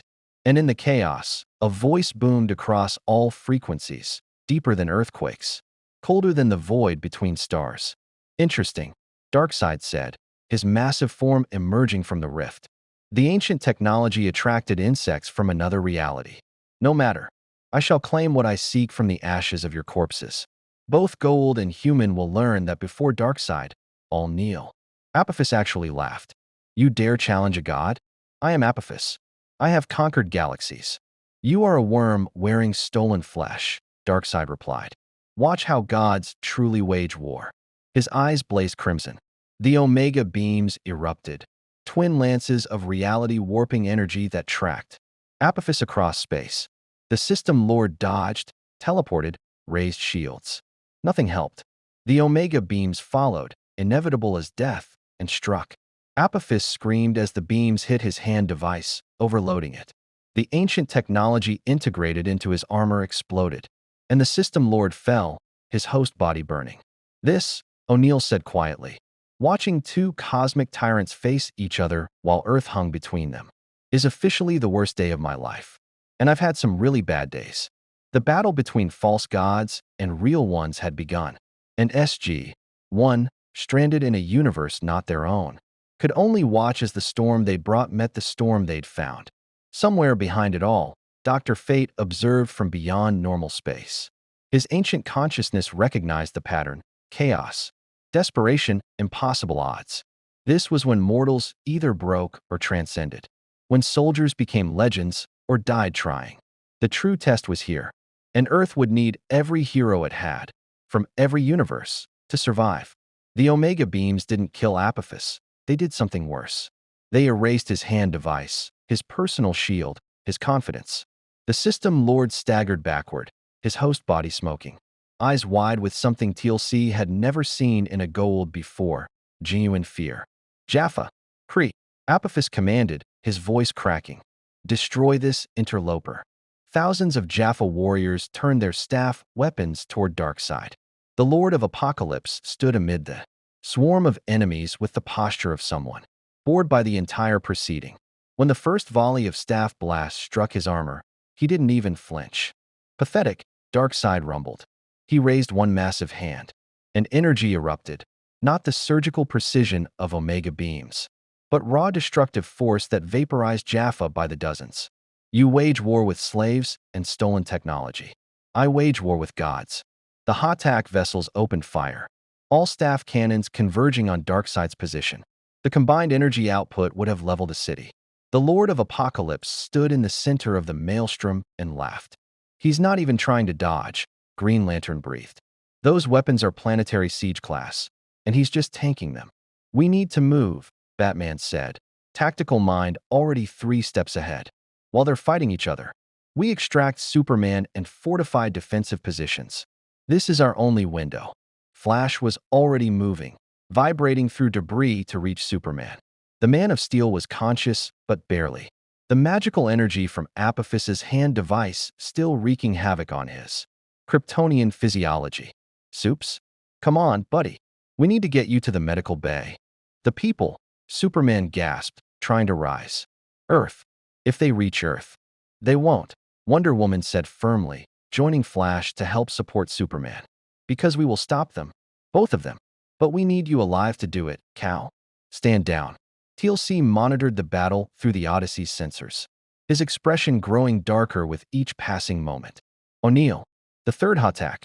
It is not engaging Darkseid's forces. It is descending toward Earth. O'Neill's blood went cold. Apophis is smarter than he looks. He's using the fight as a distraction. Where's it heading? Carter pulled up trajectory plots. Based on current course, Washington, D.C. He's going to decapitate the government. Take out political leadership while we're occupied here. That's exactly what a gold would do, Daniel said. They've done it thousands of times. Control the leaders, control the population. If Apophis can claim he conquered Earth's capital while its heroes watched helplessly. He establishes dominance. Batman finished. Shows this world that resistance is futile. Classic psychological warfare. We can't let that happen, O'Neill said. Carter, prep the Odyssey for atmospheric entry. We're going after that hot-tack. Sir, the Odyssey isn't designed for combat in atmosphere while fighting capital ships, Carter warned.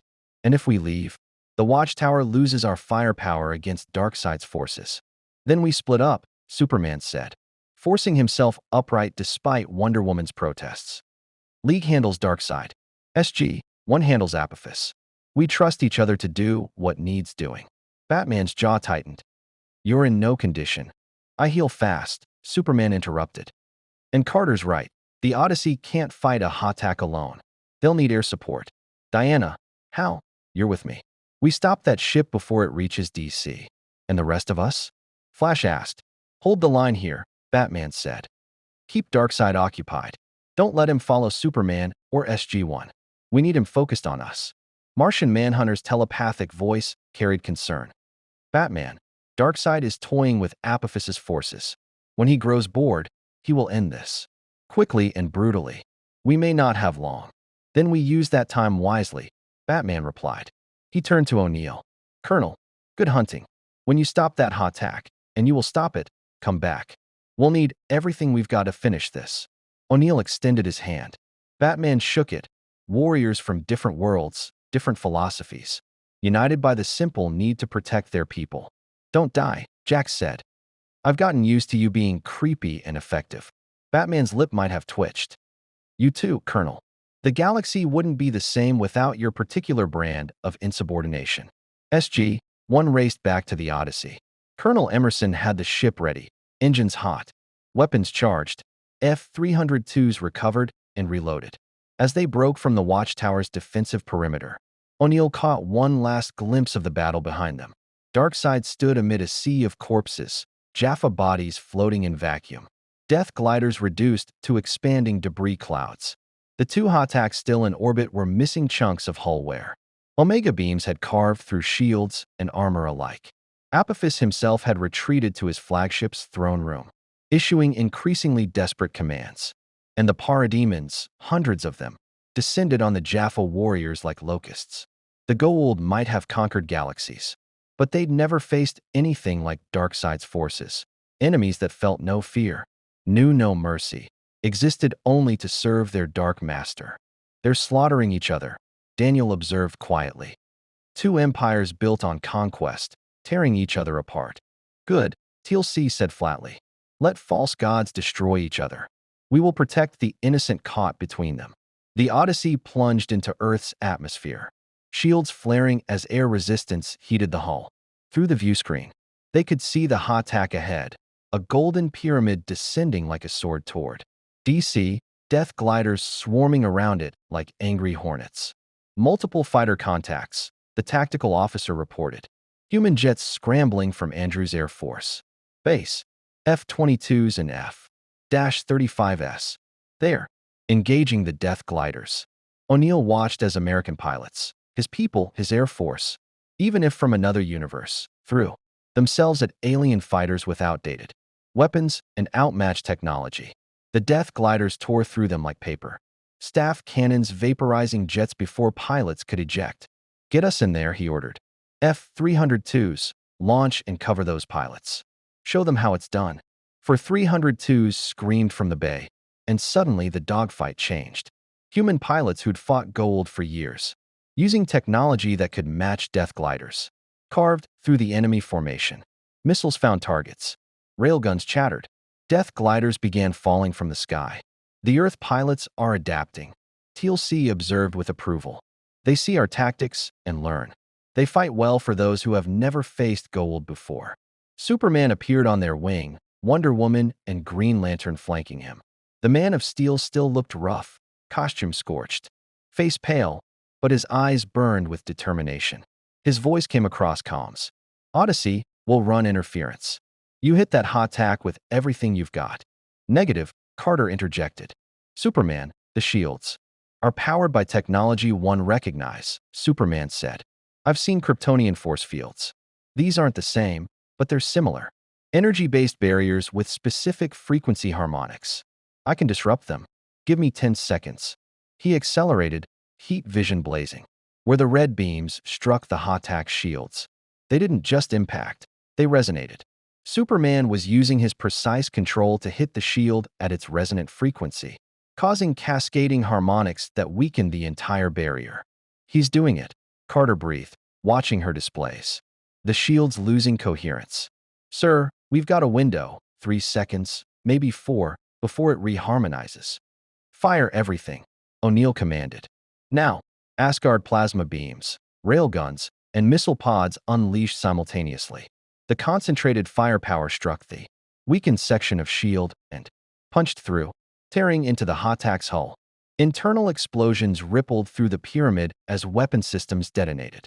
But the ship was still descending, still heading for Washington, D.C. with enough momentum to level city blocks even if its systems were failing. We need to change its trajectory, Green Lantern said. And his ring blazed emerald. A massive construct formed, a wedge-shaped barrier positioned under the Hatak's hull. Everyone push. We're redirecting this thing to the Potomac. Wonder Woman grabbed the construct, her Amazonian strength adding to the Lantern's will. Superman, despite his injuries, positioned himself at the front and pushed. The Hatak's descent slowed, vectors changing degree by painful degree. Inside the Odyssey, Carter worked frantically, beaming directly into their throne room. If we can take out Apophis's command structure. Do it, O'Neill said. TLC, Daniel, you're with me. Time to have a talk with a snake. The ring transporter activated.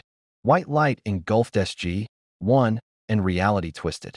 When it cleared, they stood in Apophis's throne room, a chamber of gold and hubris, where a false god sat surrounded by his elite serpent guard. Apophis stared at them, and for the first time O'Neill could remember, the system lord looked defeated. His armor was cracked, his face bloodied, his hand device destroyed. The god who'd terrorized galaxies sat on his throne like a broken puppet.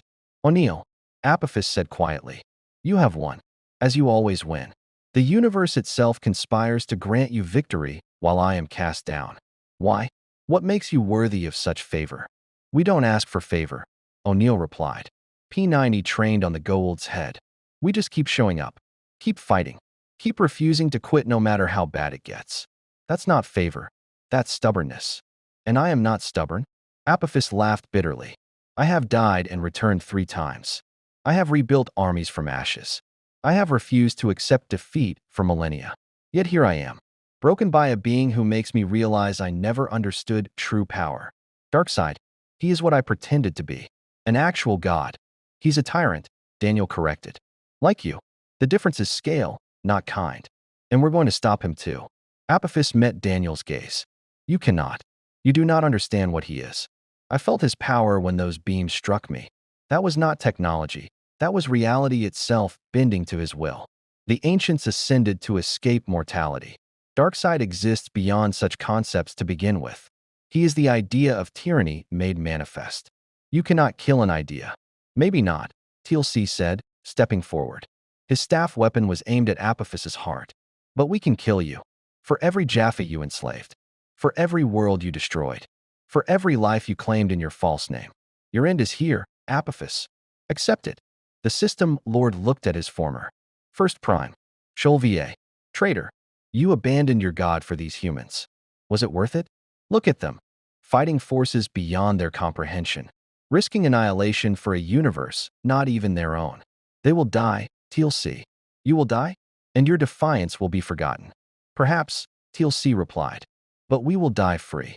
You will die a slave to your own arrogance. Apophis smiled, a genuine expression, almost sad. Then I die better than I lived. Do it quickly, old friend. I am tired of this existence. TLC's finger moved toward the trigger. But before he could fire, the Hatak lurched violently. Alarm screamed. The view screen showed Earth rising fast. They were falling. The ship's engines destroyed. Control systems failing. Everyone out. O'Neill shouted. Carter, emergency beam to Odyssey now. The ring transporter activated. SG-1 vanished in white light. The last thing they saw was Apophis, sitting calmly on his throne as his ship fell toward Earth, his expression peaceful. Finally, the system lord whispered to empty air. Rest. The Hatak struck the Potomac River with the force of a meteor. The impact sent water geysering hundreds of feet into the air, created waves that crashed into the shoreline, shook buildings across the capital. But the city stood. Green Lanterns construct and Superman's strength had redirected enough momentum that the impact, while catastrophic, was an extinction level. The Hatak sank slowly, taking Apophis with it, the false god who'd terrorized galaxies, drowned in a river on a world not his own, defeated not by superior gods, but by humans who simply refused to give up. Status report. O'Neill demanded as SG-1 materialized on the Odyssey's bridge. All F-302s recovered. Hull integrity at 60%. Shields down to minimal. But we did it, sir. Washington still stands. Apophis is down. One down, Carter said grimly, pulling up long-range sensors. But we've still got Darkseid, 2 Hataks, and whatever's left of both armies duking it out in orbit. Then we go back, O'Neill said. Because that's what we do. We show up. We fight. And we don't stop until the job's done or we can't fight anymore. The Odyssey turned, engines straining, and climbed back toward orbit, toward a battle between gods and demons, toward impossible odds and certain death, toward the only thing that mattered, protecting Earth, no matter which universe it belonged to. Because that's what heroes did. That's what soldiers did. They stood between the monsters and the innocent, and they held the line. Even when the line was drawn across reality itself. The Odyssey emerged from Earth's atmosphere into hell. The 2 remaining Hataks were burning wrecks, their golden hulls torn open like gutted fish. Jaffa bodies floated in clouds, frozen and lifeless. Death gliders spun out of control, their pilots dead at their stations. And standing amid the carnage, untouched and unbothered, Darkseid surveyed his handiwork with something approaching satisfaction. The watchtower had sustained heavy damage. Entire sections vented to space. Hull breaches trailing atmosphere like blood. But it still functioned, still fought. The Justice League had held the line. Odyssey to watchtower. O'Neill transmitted. We're back. What's the situation? Batman's voice came through, strained but controlled. Darkseid destroyed both Hataks in under 3 minutes. The Parademons finished off the remaining Jaffa. He's been waiting, just standing there, watching us. Waiting for what? Carter asked. For us to understand, Martian Manhunter's telepathic voice answered. He wanted us to see how easily he destroyed an empire that conquered galaxies. He is demonstrating futility, breaking our will before the final confrontation. Through the view screen, Darkseid turned his gaze toward the Odyssey, even across the void of space. O'Neill felt the weight of that stare, ancient, malevolent, certain of victory. Colonel O'Neill, Darkseid's voice boomed across all frequencies. You return. How loyal. How human. You fled one universe only to die defending another. Tell me, does it comfort you that your sacrifice will be meaningless? That I will claim the ancient knowledge regardless of your resistance? You talk a lot for someone who's supposedly all-powerful. O'Neill replied. In my experience, the ones who talk the most are compensating for something. Usually inadequacy. Sometimes other things. Want to talk about it? Silence. Then, impossibly, Darkseid laughed, a sound like continents grinding together. Defiance born of ignorance. Admirable, in its way. The Goa'uld claimed godhood through deception. I need no such pretense. I am power made manifest. Tyranny perfected. The equation given form. Yeah, we've heard that speech before, Daniel interjected. Unable to help himself, even facing cosmic death. Every tyrant in history claims they're bringing order. Perfect peace through absolute control. But it never works, because control isn't the same as consent. People will always resist, always fight back. That's not a flaw. It's what makes us human. And that, Darkseid said, is why you will lose. Because I do not seek control through tyranny. I seek the anti-life equation, the mathematical proof that free will is illusion, that hope is delusion, that resistance is impossibility. When I possess it, all beings will understand with perfect clarity that they were always mine. They will thank me for revealing truth. He's insane, Flash said over the comm. Like, properly crazy pants insane. He's worse than insane, Dr. Fate's voice interjected, materializing on the watchtower's bridge. He is inevitable. The anti-life equation exists. Darkseid has sought it for millennia, and he believes the ancient technology you carry holds the key. The knowledge of beings who ascended beyond mortality, that could be the final piece he needs. Then we destroy it, Carter said immediately. Whatever ancient data we have in our systems, we wipe it. Overload the databases, scrub everything. He can't have what doesn't exist. Won't work, Batman said. He's already scanned your ship. If the data existed, he's analyzed the energy patterns. He knows what you carried. Destroying it now just delays the inevitable. So we're trapped, Green Lantern said. Can't run, can't hide, can't destroy what he's after. What options does that leave? We fight, Wonder Woman said simply. As we always have, as we always will. Not because we can win, but because surrender is unthinkable. Better to die standing than live kneeling. Spoken like a true warrior, TLC agreed. I have faced such odds before. When Apophis commanded me to execute innocence, knowing refusal meant death. When I chose freedom despite overwhelming force arrayed against me. When I stood with SG-1 against system lords who commanded millions. We survived not through superior force, but through refusing to accept defeat. That's not a strategy, Batman said. That's faith.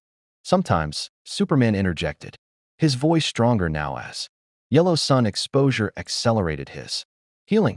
Faith is all we have. I've fought Darkseid before. We all have. He's nearly killed me more times than I can count. But every time, we find a way. Not because we're stronger, but because we don't give up. Ever. O'Neill looked at his team. Carter, her brilliant mind already running calculations for weapons that might hurt a god. Daniel, finding hope in historical precedents of tyrants falling. TLC, standing ready to die fighting as he'd always known he would. Colonel Emerson and the Odyssey's crew, prepared to follow orders into oblivion. And the Justice League, battered, exhausted, facing certain death, still ready to stand between Earth and annihilation. Carter, Jack said quietly. That frequency weapon you were talking about. The one to disrupt Darkseid's consciousness across dimensional planes. Can we build it? Not with what we have, Carter replied. We'd need to scan his energy signature at close range. Calibrate the Asgard beams to exactly the right frequency. And hit him with enough power to overcome his natural resistance. And we only get one shot. If we miss, or if the frequency is wrong, he'll adapt. We'd just make him angry. He's already angry, Flash said. Look at him. That's the face of a guy who's about to start breaking things. Darkseid had begun moving toward the watchtower, each step somehow traversing the vacuum as if walking on solid ground. Physics bent around him, reality reshaping itself to accommodate his will. All units, Batman commanded. Execute Omega Protocol. Everything we have, concentrated fire, simultaneous strike. Maybe we get lucky. It wasn't luck they needed. It was a miracle. The Justice League attacked as one. Superman's heat vision, Flash vibrating to generate electrical discharges. Green Lantern's hardest constructs. Wonder Woman hurling her indestructible shield like a missile. Martian Manhunter phased through space to strike from behind. Batman deploying every exotic weapon in his arsenal. The Odyssey fired every plasma beam, every rail gun, every missile. F-302s unleashed their payloads. The Watchtower's particle cannons, Kryptonian crystal weapons, and experimental munitions all converged on a single target. The combined firepower would have destroyed planets. It would have cracked moons, shattered fleets, obliterated anything short of divine. Darkseid stood in the center of the maelstrom and didn't move. The attack struck his armor, his skin, his very essence, and accomplished nothing. When the barrage ended, when the smoke and energy dissipated, he remained, untouched, unbothered, eternal. Is that all? Darkseid asked. The full measure of your resistance? How disappointing. His eyes blazed red. The Omega beams erupted. Superman moved faster than thought, interposing himself between the beams and the watchtower. The energy struck him full in the chest, and he screamed, a sound of pure agony that tore through comm systems. The beams tracked him as he tried to dodge, following his movements with impossible precision. No, Wonder Woman dove, tackling Superman out of the beam's path. The Omega energy carved through space where he'd been, missing by centimeters. You dare interfere? Darkseid rumbled. His gaze shifted to Diana, and fresh beams erupted. Green Lantern's construct shield materialized, a barrier of pure willpower. The Omega beam struck it and burned through. Hal Jordan fell, his ring flickering, consciousness fading. "He's too strong," Flash gasped, pulling Hal to safety. "We can't hurt him. We can't even slow him down." "Then we try something else," Daniel said suddenly. "Batman, you said Darkseid seeks the anti-life equation, that it's mathematical proof that free will doesn't exist. But what if we show him the opposite? What if we prove that free will, hope, resistance, that they're not just real but indestructible?" "With what?" Batman demanded. "Philosophy. He's destroying us with physics. We need weapons, not words." "No," Dr. Fate said, his voice carrying certainty. "Dr. Jackson is correct. Darkseid's power stems from his absolute conviction that tyranny is truth. If that conviction wavers, even for an instant, his hold on reality weakens. The anti-life equation exists, yes, but so does its opposite. The life equation. Hope given form. How do we weaponize hope?" Carter asked. "We already have," Superman said, pulling himself upright despite injuries that would have killed any normal being. "We're still fighting, still standing, still refusing to quit. That's what hope is. Not naive optimism. The stubborn refusal to accept defeat despite every logical reason to surrender." He flew toward Darkseid again, slower this time, injured but unbroken. "I am Superman. I've fought you before, Darkseid. I'll fight you again. And I'll keep fighting until one of us can't anymore. Because that's what we do. We're Earth's defenders. And Earth doesn't surrender." Wonder Woman joined him, sword raised. "I am Diana of Themyscira, daughter of Zeus, champion of humanity. I have stood against Ares himself and refused to yield. You are powerful, Darkseid, but you are not inevitable." Green Lantern's ring blazed back to life. Hal Jordan's willpower overcoming injuries. "I am Hal Jordan of Earth. Sector 2814's Green Lantern. I've faced the Anti-Monitor, Yellow Lantern Corps, and my own worst fears. You don't scare me." Flash appeared beside them, vibrating with barely contained energy.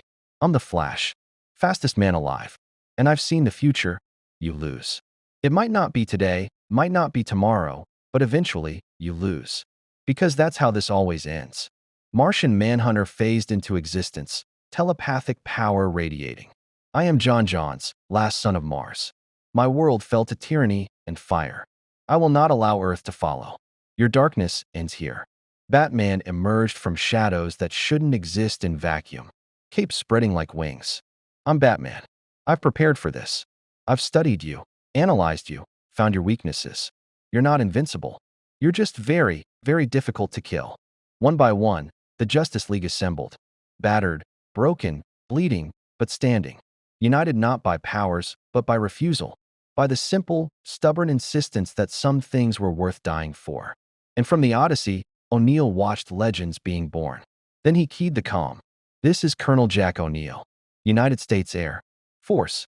I've spent 10 years fighting false gods who claimed they couldn't be beaten. Guess what? They were wrong. Every single one of them died, or surrendered, or ran away. And you want to know why? Because humans are too stupid to know when we're beaten. We just keep coming, keep fighting, keep showing up. And eventually, we win. Not because we're stronger, because we refuse to lose. We are SG-1, TLC added, his voice resonating with Jaffa warrior pride. We have broken system lords, shattered false gods, ended empires. You are powerful, Darkseid, but you are not the first god we have killed. And you won't be the last, Carter said, her fingers dancing across controls. Because I've been scanning you this whole time. Every attack, every Omega beam, every movement. And I found it, your frequency. The harmonic resonance of your consciousness across dimensional planes. Sir, I can hurt him. I just need one opening. Then we give her one, Superman said. Justice League, Formation Omega. Everything we've got. One more time. Not because it will kill him, but because it will distract him. And when he's focused on us, we shoot him in the back, O'Neill finished. It's not sporting, but we're not here to play fair. We're here to win. Darkseid looked at them all, heroes and soldiers, gods and mortals, all standing together in defiance of inevitability. And for the first time, something flickered across his expression. Not fear, never fear, but curiosity. You amuse me, Darkseid said. You genuinely believe you can prevail. Very well. Show me this hope you treasure. Show me your defiance. And when I crush it, when I prove beyond doubt that resistance is futile, you will understand the truth. There is no hope. There is no free will. There is only Darkseid. His eyes blazed. The Omega beams prepared to fire. And the battle for Earth, for humanity across all universes, reached its crescendo. The Justice League moved as one. Superman led the charge, heat vision blazing. Each beam precisely calibrated to force Darkseid's attention upward. Flash ran circles around the new god at relativistic speeds, creating vacuum vortexes that pulled at his armor.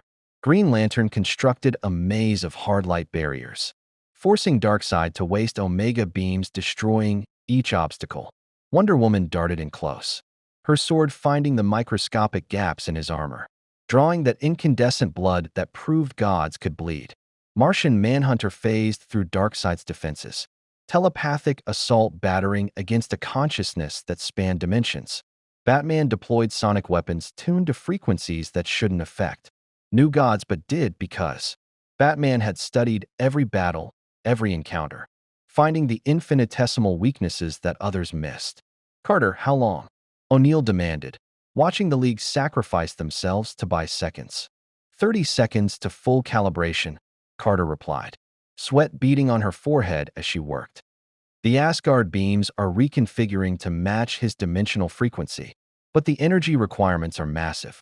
I'm routing power from life support, from engines, from everything non-essential. Sir, if this doesn't work, we won't have power to retreat. Then it better work, Jack said simply. TLC, target lock on Darkseid. The instant Carter gives the word, we fire. I am ready, O'Neill. TLC confirmed, his hand steady on the weapons console. It will be an honor to strike down a god beside you. The honor's all mine, buddy, O'Neill replied. On the view screen, Superman took an Omega beam to the shoulder. The energy burned through Kryptonian flesh, and he fell, spinning through space. Wonder Woman caught him, her lasso glowing as she pulled him to safety. But the distraction cost her. Darkseid's backhand sent her crashing into a piece of hot-tack debris. They're dying, Daniel breathed. They're buying us time, and they're dying. Then we make it count, O'Neill said. Carter, 20 seconds. The harmonics are synchronizing. Sir, Doctor. Fate was right. Darkseid's consciousness exists across multiple dimensional planes. Simultaneously, if we can disrupt all of them at once. Force destructive interference across his entire existence. We kill him, Emerson finished. Actually kill him. Not just his body but his essence. In theory, Carter emphasized. But the math works. The ancients figured out how to kill ascended beings by targeting their energy patterns. Darkseid's not ascended, but he's similar enough. If we can hit him with a precisely tuned pulse, at the exact moment he's distracted, we've got one shot. Batman's voice cut in over comms. He sounded winded, which meant he was probably seconds from collapse. Whatever you're planning, do it soon. We can't hold him much longer. Green Lantern's construct shattered. Hal fell, his ring barely keeping him conscious. Flash was slowing, his metabolism pushed beyond sustainable limits. Martian Manhunter phased out, telepathic assault repelled by Darkseid's iron will. Only Superman, Wonder Woman, and Batman remained in active combat, and they were losing. 10 seconds, Carter announced. Darkseid caught Superman's next punch, held the Kryptonian's fist in one massive hand, and squeezed. The sound of bones breaking echoed across open channels. Superman screamed. 5 seconds. Wonder Woman's sword shattered against Darkseid's chest plate. The Amazon princess staggered back, weaponless, facing a god with only her courage and divine bracelets. 3 seconds. Batman deployed his final contingency, an explosive that should have been impossible to build, powered by technology that shouldn't exist. It detonated point-blank against Darkseid's face. The new god didn't even blink. Carter, O'Neill shouted. Now. Firing. 3 Asgard plasma beams erupted from the Odyssey. But these weren't the usual blue-white streams of destructive energy. They were gold, the color of ancient technology, of ascended consciousness, of reality itself being rewritten. The beams struck Darkseid simultaneously from 3 angles, converging on his chest where his heart would be if he had won. For a moment, nothing happened. Darkseid stood in the golden light, expression unchanged, seemingly unbothered. Then his eyes widened. Not with fear, never with fear, but with surprise. The golden energy spread across his form, not burning, but resonating. Darkseid's body began to flicker, phasing between dimensions as the frequency weapon disrupted his consciousness across multiple planes of existence. He raised his hand, trying to fire Omega beams, but the energy sputtered and died. Impossible, Darkseid rumbled, his voice distorting. This cannot be. I am inevitable. I am eternal. I am mortal, Dr. Fate's voice boomed. The Lord of Order appearing beside the Odyssey in a blaze of golden light. You have existed so long in tyranny that you forgot truth. All things end. Even you, Darkseid. Especially you. Fate raised his hands, and the helmet of Nabu blazed with power older than galaxies. Ankh symbols of pure order energy surrounded Darkseid, binding him, holding him in place as the Asgard beams continued their work. The Lords of Order passed judgment. Fate intoned. Darkseid of Apocalypse, you have transgressed against the natural order. You have sought to unmake free will itself. You have attempted to claim ancient knowledge, to complete the anti-life equation. For these crimes, we bind you. We banish you. We cast you back to Apocalypse, and we seal the path behind you. You cannot banish me, Darkseid snarled, fighting against the order magic and the frequency weapon. I will return. I always return. Yes, Superman said, floating forward despite his injuries. Blood, Kryptonian blood, drifted in vacuum, but his eyes still blazed with determination. You will return, and we'll be waiting. Every time you come back, we'll stop you. That's what we do. That's what humanity does. We endure. We persist. We never surrender. You're not inevitable, Darkseid. You're just another tyrant who underestimated us. The Goa'uld made the same mistake, O'Neill added over comms. So did the Ori. So did the replicators. They all thought they'd won right up until we proved them wrong. You're not special. You're just next in line. Darkseid's form was breaking apart now. His consciousness, fragmenting across dimensions. As the frequency weapon and order, magic did their work. But even diminishing, even failing, he managed to speak. This is not the end. I am Darkseid. I am the shadow behind all tyranny. The darkness in every heart. The certainty of defeat. You have won today, but I am eternal. When hope dies, when courage fails, when the universe itself grows cold, I will remain. Because I am not a being. I am a concept, and concepts cannot die. With those final words, Darkseid vanished. Not destroyed, Doctor. Fate's binding and Carter's weapon had been enough to banish him, to force him back to Apocalypse, but not to kill him permanently. The Lord of Apocalypse was gone. But somewhere in the dark between dimensions, he endured. Silence fell across the battlefield. The parademons, without their masters will to sustain them, drifted into dormancy. The Hatak wrecks hung in space like monuments to fallen empire. The Justice League floated among debris, battered and bloodied, but alive. Status, Batman croaked. Superman needs immediate medical attention, Martian Manhunter reported. Multiple fractures, internal bleeding, severe magical burns. He'll heal, but it will take time. Hal's unconscious but stable, Flash added. Diana's got a concussion and about 20 broken bones. I'm running on fumes. Everyone's hurt, but we're alive. We won, did we? Wonder Woman asked, cradling her broken arm. He's not dead. He will return, as he said. We bought time, but we didn't achieve victory. We achieved survival, O'Neill corrected. And sometimes that's the same thing as victory. We held the line, protected Earth, stopped 2 tyrants from conquering a planet. I'll take that as a win. The Odyssey limped back to the watchtower. Shields failing, hull breached, but intact. SG-1 stood on the bridge, looking at each other with the exhausted satisfaction of soldiers who'd completed an impossible mission. The Asgard beams need complete recalibration, Carter said, checking systems. We burned out 3 primary power conduits. The hyperdrive is offline. We're running on backup reactors. Sir, we're not going anywhere for a while. That's okay, O'Neill replied. Because I don't think we're in a hurry to leave anymore. Batman met them in the Watchtower's damaged conference room. Superman was there too, held upright by Wonder Woman. his healing already beginning but still far from complete. The rest of the League assembled, wounded but unbowed. "You saved us," Superman said simply. "That weapon, that frequency pulse, without it, Darkseid would have won. We'd be dead or enslaved, and Earth would be his. You came from another universe, brought your own problems with you, and still chose to stand with us. Thank you. We're soldiers," TLC replied. "We stand where we are needed. It is what we do." "You're more than soldiers," Wonder Woman said. "You're warriors. And there's a difference. Soldiers follow orders. Warriors choose to fight. Today you chose. That makes you heroes."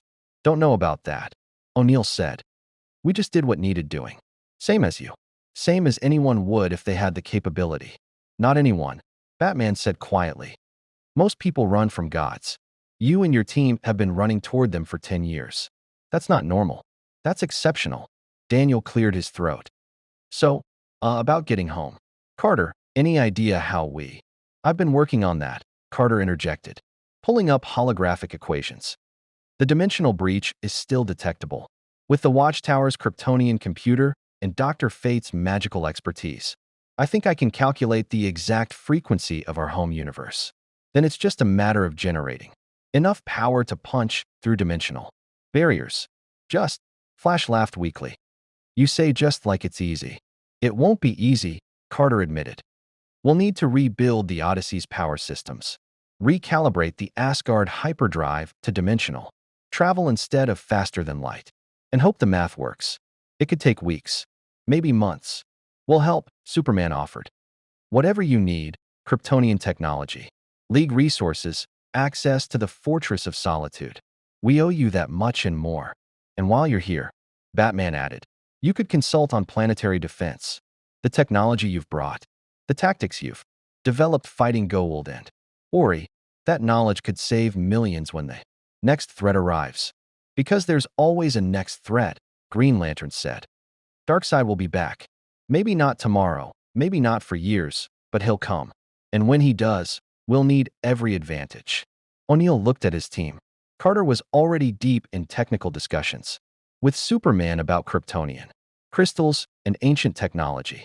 Daniel had cornered Martian Manhunter, asking about Earth's history in this universe.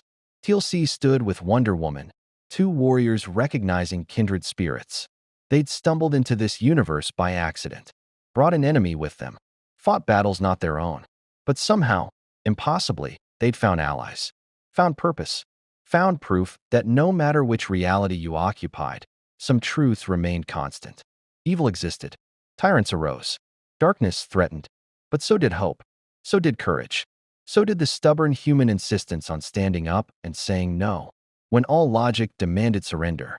"All right," Jack said finally. "We'll help. We'll share what we know, work on getting home. And if something tries to invade before we leave, we'll fight. Because that's what we do. Together," Superman said, extending his hand. O'Neill shook it. Together. 2 weeks later, Amanda Waller stood in the Oval Office, briefing the president on the incident. "The alien ship calling itself the Odyssey has shared limited technological data under Justice League oversight," she reported. "We've confirmed they're from a parallel Earth where humanity uses something called a Stargate for interstellar travel. The threat they brought, Apophis and his forces, has been neutralized. The greater threat, Darkseid, was repelled but not destroyed." "And these SG-1 people?" the president asked. "Can we trust them?" Waller paused, considering. She'd spent 2 weeks investigating, analyzing, preparing contingencies. And despite her instincts, despite her training, despite every reason to remain suspicious, "Yes," she said finally. "They're soldiers, like ours.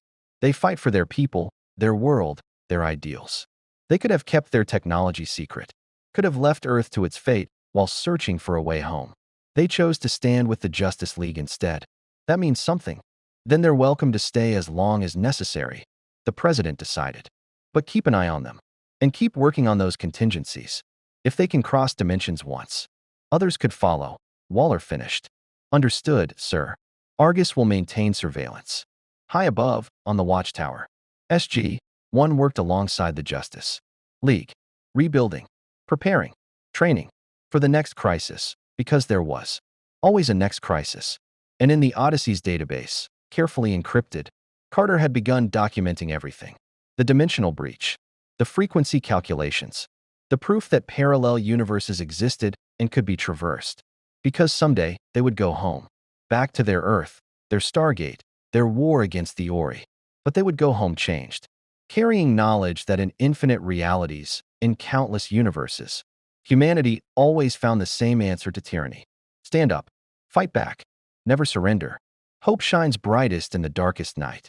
The stars turned above Earth, this Earth, a world of gods in capes and knights in shadows, where hope was a choice and heroism a calling. SG-1 had arrived as refugees, fleeing through a dimensional rift, with enemies at their heels. They'd brought chaos, conflict, and the false god Apophis to a universe that already knew too much of tyranny. But they'd also brought something else, proof that courage wasn't unique to one reality, that the human spirit, stubborn, defiant, unbreakable, transcended dimensional barriers. Whether fighting gold system lords or new god tyrants, the answer remained the same: stand together, fight together, refuse to kneel. Darkseid had learned this truth at terrible cost. Apophis had died understanding it too late, and the Justice League had gained allies who proved that heroes existed in every universe, wearing different uniforms but carrying the same unwavering commitment to protect those who couldn't protect themselves. The Odyssey's repairs continued. Carter's calculations grew more precise. The day would come when SG-1 returned home, carrying stories of gods who bled and legends who stood beside them in the dark. Until then, they remained soldiers among heroes, warriors among legends, humans proving that in any reality, against any enemy, hope endured. Because that's what Earth did. Any Earth, every Earth. It survived. It persisted. It looked at impossible odds and infinite darkness and simply refused to surrender. Somewhere beyond dimensional walls, Darkseid brooded on apocalypse, already planning his return. The anti-life equation still called to him, still promised ultimate victory. But now he knew something he hadn't before. The life equation existed too, not as mathematics, but as action, as choice, as the irrational decision to keep fighting despite certain defeat. And that, more than any weapon, made humans dangerous. The war between tyranny and freedom was eternal. But SG-1 and the Justice League had proven something crucial. Tyranny might be powerful, but freedom was unbreakable. Gods might be immortal, but hope was infinite. In the Watchtower's observation deck, Jack O'Neill stood beside Superman, looking down at Earth. His Earth existed in another dimension, another reality.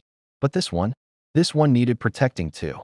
And until they found their way home, SG-1 would stand watch. "Thank you," Superman said quietly. "For everything. For fighting. For staying. For showing us that we're not alone, not in this universe. And not in any universe." "Same to you," O'Neill replied. "We spent 10 years fighting false gods. Nice to finally meet real heroes who actually deserve the title." They stood in comfortable silence. Two defenders of Earth from different realities, united by the simple certainty that some things were worth fighting for, worth dying for, worth surviving for. Below them, Earth rotated in peaceful ignorance of how close it had come to annihilation. Above them, stars wheeled in ancient patterns, indifferent to the struggles of mortals and gods. And between Earth and stars, hope endured. Stubborn, irrational, and absolutely unbreakable. The way it always had. The way it always would.